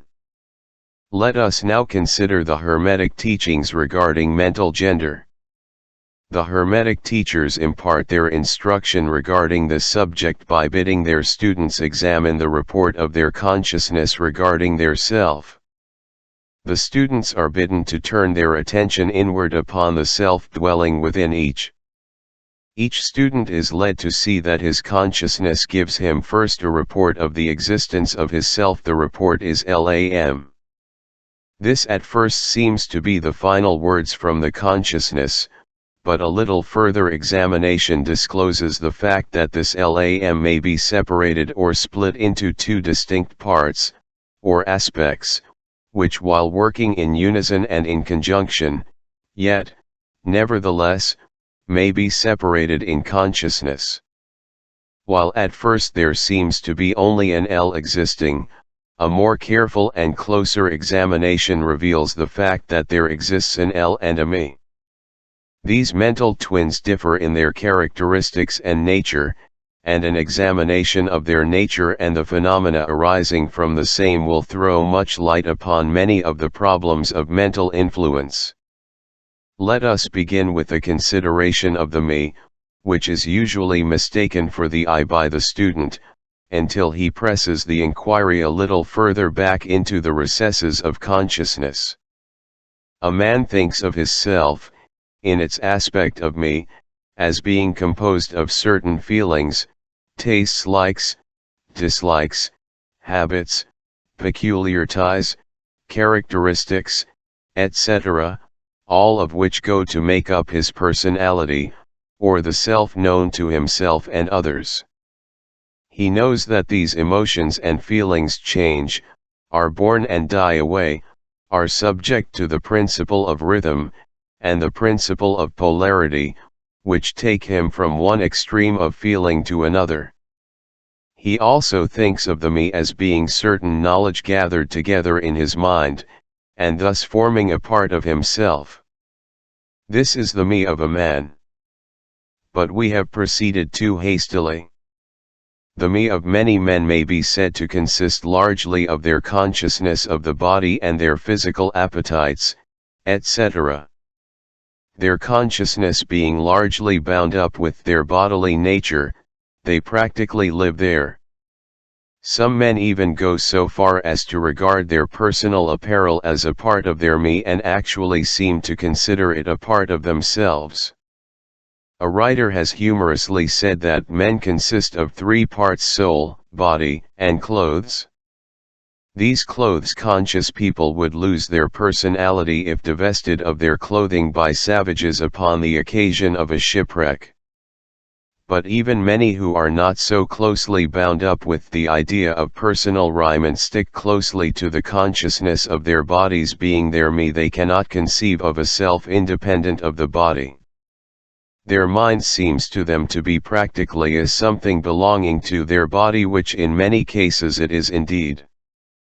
But as man rises in the scale of consciousness, he is able to disentangle his me from his idea of body, and is able to think of his body as belonging to the mental part of him. But even then he is very apt to identify the me entirely with the mental states, feelings, etc., which he feels to exist within him. He is very apt to consider these internal states as identical with himself, instead of their being simply things produced by some part of his mentality, and existing within him, of him, and in him, but still not himself. He sees that he may change these internal states of feelings by all effort of will, and that he may produce a feeling or state of an exactly opposite nature, in the same way, and yet the same me exists. And so after a while he is able to set aside these various mental states, emotions, feelings, habits, qualities, characteristics, and other personal mental belongings. He is able to set them aside in the not me collection of curiosities and encumbrances, as well as valuable possessions. This requires much mental concentration and power of mental analysis on the part of the student. But still the task is possible for the advanced student, and even those not so far advanced are able to see, in the imagination, how the process may be performed. After this laying aside process has been performed, the student will find himself in conscious possession of a self which may be considered in its L and me dual aspects. The me will be felt to be as something mental in which thoughts, ideas, emotions, feelings, and other mental states may be produced. It may be considered as the mental womb, as the ancients styled it, capable of generating mental offspring. It reports to the consciousness as a me with latent powers of creation and generation of mental progeny of all sorts and kinds. Its powers of creative energy are felt to be enormous. But still it seems to be conscious that it must receive some form of energy from either its L companion, or else from some other L ere it is able to bring into being its mental creations. This consciousness brings with it a realization of an enormous capacity for mental work and creative ability. But the student soon finds that this is not all that he finds within his inner consciousness. He finds that there exists a mental something which is able to will that the me act along certain creative lines, and which is also able to stand aside and witness the mental creation. This part of himself he is taught to call his. He is able to rest in its consciousness at will. He finds there not a consciousness of an ability to generate and actively create, in the sense of the gradual process attendant upon mental operations, but rather a sense and consciousness of an ability to project an energy from the L to the process of willing that the mental creation begin and proceed.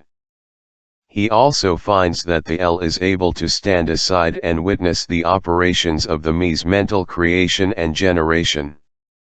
There is this dual aspect in the mind of every person. The L represents the masculine principle of mental gender, the me represents the female principle. The L represents the aspect of being, the me the aspect of becoming. You will notice that the principle of correspondence operates on this plane just as it does upon the great plane upon which the creation of universes is performed. The two are similar in kind, although vastly different in degree. As above, so below, as below, so above.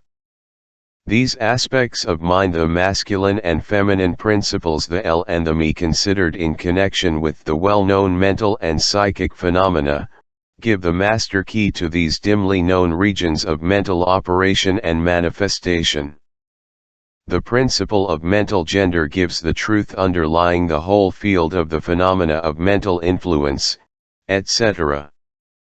The tendency of the feminine principle is always in the direction of receiving impressions, while the tendency of the masculine principle is always in the direction of giving out or expressing.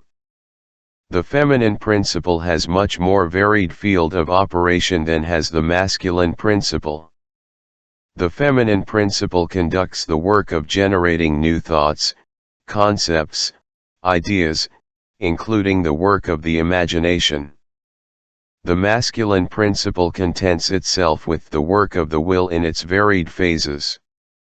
And yet, without the active aid of the will of the masculine principle, the feminine principle is apt to rest content with generating mental images which are the result of impressions received from outside, instead of producing original mental creations. Persons who can give continued attention and thought to a subject actively employ both of the mental principles, the feminine in the work of the mental generation, and the masculine will in stimulating and energizing the creative portion of the mind. The majority of persons really employ the masculine principle but little, and are content to live according to the thoughts and ideas instilled into the me from the L of other minds. But it is not our purpose to dwell upon this phase of the subject, which may be studied from any good textbook upon psychology, with the key that we have given you regarding mental gender. The student of psychic phenomena is aware of the wonderful phenomena classified under the head of telepathy, thought transference, mental influence, suggestion, hypnotism, etc. Many have sought for an explanation of these varied phases of phenomena under the theories of the various dual mind teachers. And in a measure they are right, for there is clearly a manifestation of two distinct phases of mental activity. But if such students will consider these dual minds in the light of the Hermetic teachings regarding vibrations and mental gender, they will see that the long sought for key is at hand. In the phenomena of telepathy it is seen how the vibratory energy of the masculine principle is projected toward the feminine principle of another person, and the latter takes the seed thought and allows it to develop into maturity. In the same way suggestion and hypnotism operates. The masculine principle of the person giving the suggestions directs a stream of vibratory energy or willpower toward the feminine principle of the other person, and the latter accepting it makes it its own and acts and thinks accordingly. An idea thus lodged in the mind of another person grows and develops, and in time is regarded as the rightful mental offspring of the individual, whereas it is in reality like the cuckoo egg placed in the sparrow's nest, where it destroys the rightful offspring and makes itself at home. The normal method is for the masculine and feminine principles in a person's mind to coordinate and act harmoniously in conjunction with each other, but, unfortunately, the masculine principle in the average person is too lazy to act. The display of willpower is too slight, and the consequence is that such persons are ruled almost entirely by the minds and wills of other persons, whom they allow to do their thinking and willing for them. How few original thoughts or original actions are performed by the average person. Are not the majority of persons mere shadows and echoes of others having stronger wills or minds than themselves?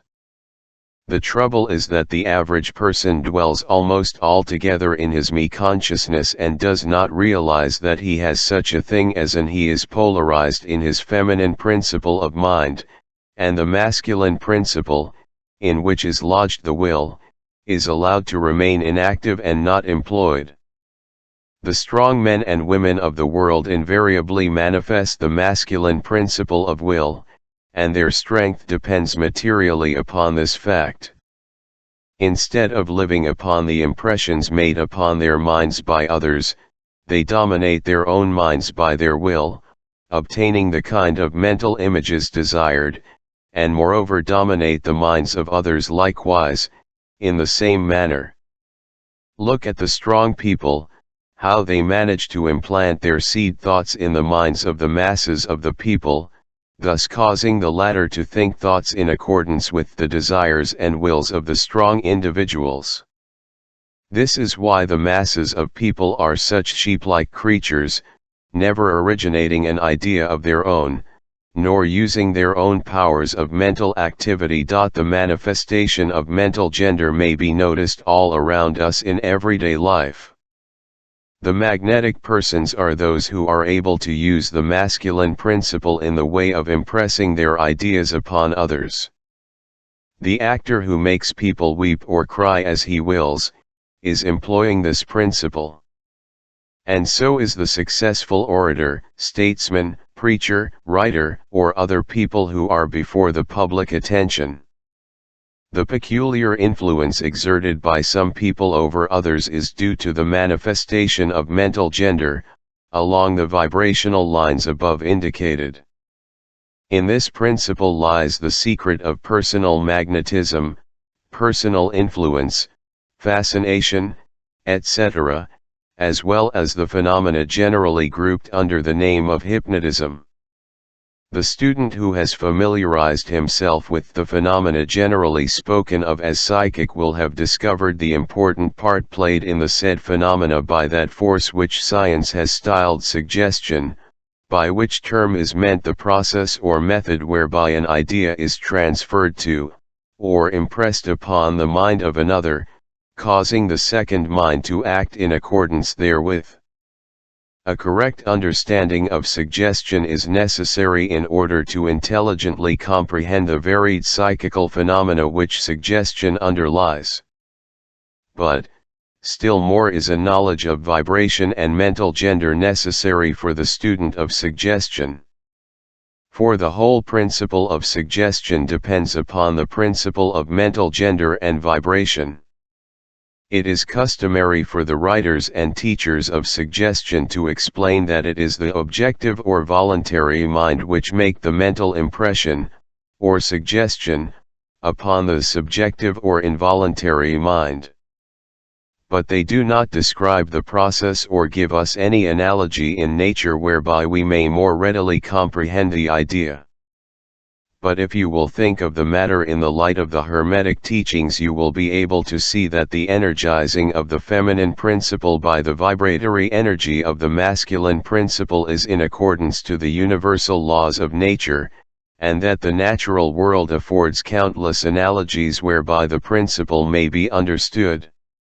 In fact, the Hermetic teachings show that the very creation of the universe follows the same law, and that in all creative manifestations, upon the planes of the spiritual, the mental, and the physical, there is always in operation this principle of gender, this manifestation of the masculine and feminine principles.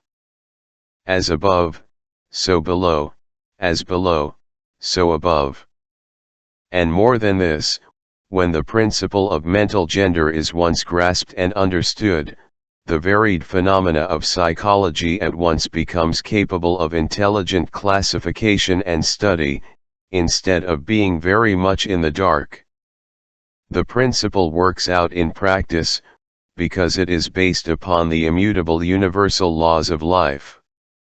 We shall not enter into an extended discussion of, or description of, the varied phenomena of mental influence or psychic activity.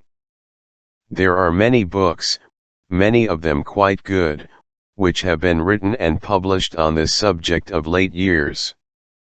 The main facts stated in these various books are correct, although the several writers have attempted to explain the phenomena by various pet theories of their own. The student may acquaint himself with these matters, and by using the theory of mental gender he will be able to bring order out of the chaos of conflicting theory and teachings, and may, moreover, readily make himself a master of the subject if he be so inclined. The purpose of this work is not to give an extended account of psychic phenomena, but rather to give to the student a master key whereby he may unlock the many doors leading into the parts of the temple of knowledge which he may wish to explore. We feel that in this consideration of the teachings of the Kybalion, one may find an explanation which will serve to clear away many perplexing difficulties, a key that will unlock many doors. What is the use of going into detail regarding all of the many features of psychic phenomena and mental science, provided we place in the hands of the student the means whereby he may acquaint himself fully regarding any phase of the subject which may interest him? With the aid of the Kybalion one may go through any occult library anew, the old light from Egypt illuminating many dark pages, and obscure subjects. That is the purpose of this book. We do not come expounding a new philosophy, but rather furnishing the outlines of a great world-old teaching which will make clear the teachings of others, which will serve as a great reconciler of differing theories and opposing doctrines. Chapter 15. Hermetic axioms. The possession of knowledge, unless accompanied by a manifestation and expression in action, is like the hoarding of precious metals, a vain and foolish thing. Knowledge, like wealth, is intended for use. The law of use is universal, and he who violates it suffers by reason of his conflict with natural forces. The Kybalion. The Hermetic teachings, while always having been kept securely locked up in the minds of the fortunate possessors thereof, for reasons which we have already stated, were never intended to be merely stored away and secreted. The law of use is dwelt upon in the teachings, as you may see by reference to the above quotation from the Kybalion, which states it forcibly. Knowledge without use and expression is a vain thing, bringing no good to its possessor, ordo the race. Beware of mental miserliness, and express into action that which you have learned. Study the axioms and aphorisms, but practice them also. We give below some of the more important Hermetic axioms, from the Kybalion, with a few comments added to each. Make these your own, and practice and use them, for they are not really your own until you have used them. To change your mood or mental state, change your vibration. The Kybalion. One may change his mental vibrations by an effort of will, in the direction of deliberately fixing the attention upon a more desirable state. Will directs the attention, and attention changes the vibration. Cultivate the art of attention, by means of the will, and you have solved the secret of the mastery of moods and mental states. To destroy an undesirable rate of mental vibration, put into operation the principle of polarity and concentrate upon the opposite pole to that which you desire to suppress. Kill out the undesirable by changing its polarity. The Kybalion. This is one of the most important of the Hermetic formulas. It is based upon true scientific principles. We have shown you that a mental state and its opposite were merely the two poles of one thing, and that by mental transmutation the polarity might be reversed. This principle is known to modern psychologists, who apply it to the breaking up of undesirable habits by bidding their students concentrate upon the opposite quality. If you are possessed of fear, do not waste time trying to kill out fear, but instead cultivate the quality of courage, and the fear will disappear. Some writers have expressed this idea most forcibly by using the illustration of the dark room. You do not have to shovel out or sweep out the darkness, but by merely opening the shutters and letting in the light, the darkness has disappeared. To kill out a negative quality, concentrate upon the positive pole of that same quality, and the vibrations will gradually change from negative to positive, until finally you will become polarized on the positive pole instead of the negative. The reverse is also true, as many have found out to their sorrow, when they have allowed themselves to vibrate too constantly on the negative pole of things. By changing your polarity you may master your moods, change your mental states, remake your disposition, and build up character. Much of the mental mastery of the advanced Hermetics is due to this application of polarity, which is one of the important aspects of mental transmutation. Remember the Hermetic axiom, quoted previously, which says, mind, as well as metals and elements, may be transmuted from state to state, degree to degree, condition to condition, pole to pole, vibration to vibration. The Kybalion. The mastery of polarization is the mastery of the fundamental principles of mental transmutation or mental alchemy, for unless one acquires the art of changing his own polarity, he will be unable to affect his environment. An understanding of this principle will enable one to change his own polarity, as well as that of others, if he will but devote the time, care, study, and practice necessary to master the art. The principle is true, but the results obtained depend upon the persistent patience and practice of the student. Rhythm may be neutralized by an application of the art of polarization. The Kybalion. As we have explained in previous chapters, the Hermetists hold that the principle of rhythm manifests on the mental plane as well as on the physical plane, and that the bewildering succession of moods, feelings, emotions, and other mental states, are due to the backward and forward swing of the mental pendulum, which carries us from one extreme of feeling to the other. The Hermetists also teach that the law of neutralization enables one, to a great extent, to overcome the operation of rhythm in consciousness.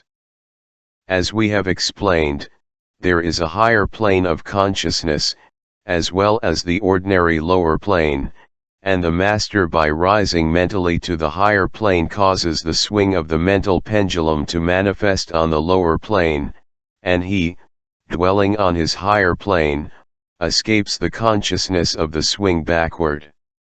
This is effected by polarizing on the higher self, and thus raising the mental vibrations of the ego above those of the ordinary plane of consciousness. It is akin to rising above a thing and allowing it to pass beneath you. The advanced Hermetist polarizes himself at the positive pole of his being, the LAM pole, rather than the pole of personality, and by refusing and denying the operation of rhythm, raises himself above its plane of consciousness, and standing firm in his statement of being, he allows the pendulum to swing back on the lower plane without changing his polarity. This is accomplished by all individuals who have attained any degree of self-mastery, whether they understand the law or not. Such persons simply refuse to allow themselves to be swung back by the pendulum of mood and emotion, and by steadfastly affirming the superiority they remain polarized on the positive pole. The master, of course, attains a far greater degree of proficiency, because he understands the law which he is overcoming by a higher law, and by the use of his will he attains a degree of poise and mental steadfastness almost impossible of belief on the part of those who allow themselves to be swung backward and forward by the mental pendulum of moods and feelings.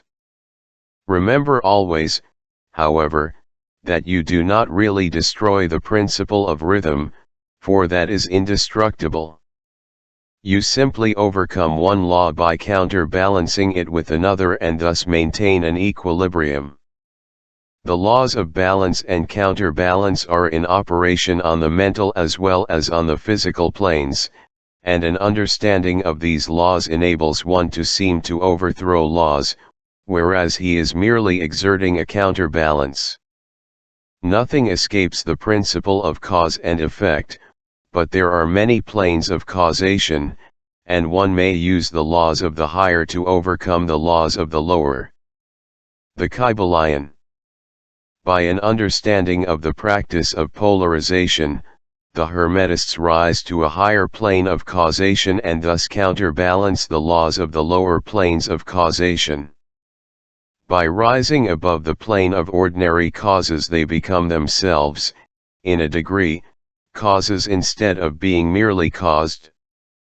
By being able to master their own moods and feelings, and by being able to neutralize rhythm, as we have already explained, they are able to escape a great part of the operations of cause and effect on the ordinary plane. The masses of people are carried along, obedient to their environment, the wills and desires of others stronger than themselves, the effects of inherited tendencies, the suggestions of those about them, and other outward causes, which tend to move them about on the chessboard of life like mere pawns. By rising above these influencing causes, the advanced Hermetists seek a higher plane of mental action, and by dominating their moods, emotions, impulses, and feelings, they create for themselves new characters, qualities, and powers, by which they overcome their ordinary environment, and thus become practically players instead of mere pawns. Such people help to play the game of life understandingly, instead of being moved about this way and that way by stronger influences and powers and wills. They use the principle of cause and effect, instead of being used by it. Of course, even the highest are subject to the principle as it manifests on the higher planes, but on the lower planes of activity, they are masters instead of slaves. As the Kybalion says, the wise ones serve on the higher, but rule on the lower.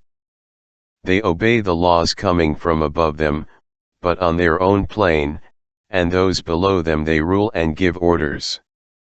And, yet, in so doing, they form a part of the principle, instead of opposing it. The wise man falls in with the law, and by understanding its movements he operates it instead of being its blind slave. Just as does the skilled swimmer turn this way and that way, going and coming as he will, instead of being as the log which is carried here and there, so is the wise man as compared to the ordinary man, and yet both swimmer and log, wise man and fool, are subject to law. He who understands this is well on the road to mastery. The Kybalion. In conclusion, let us again call your attention to the Hermetic axiom: true Hermetic transmutation is a mental art. The Kybalion. In the above axiom, the Hermetists teach that the great work of influencing one's environment is accomplished by mental power. The universe being wholly mental, it follows that it may be ruled only by mentality. And in this truth is to be found an explanation of all the phenomena and manifestations of the various mental powers which are attracting so much attention and study in these earlier years of the 20th century. Back of and under the teachings of the various cults and schools, remains ever constant the principle of the mental substance of the universe. If the universe be mental in its substantial nature, then it follows that mental transmutation must change the conditions and phenomena of the universe. If the universe is mental, then mind must be the highest power affecting its phenomena. If this be understood, then all the so-called miracles and wonder workings are seen plainly for what they are. The all is mind, the universe is mental.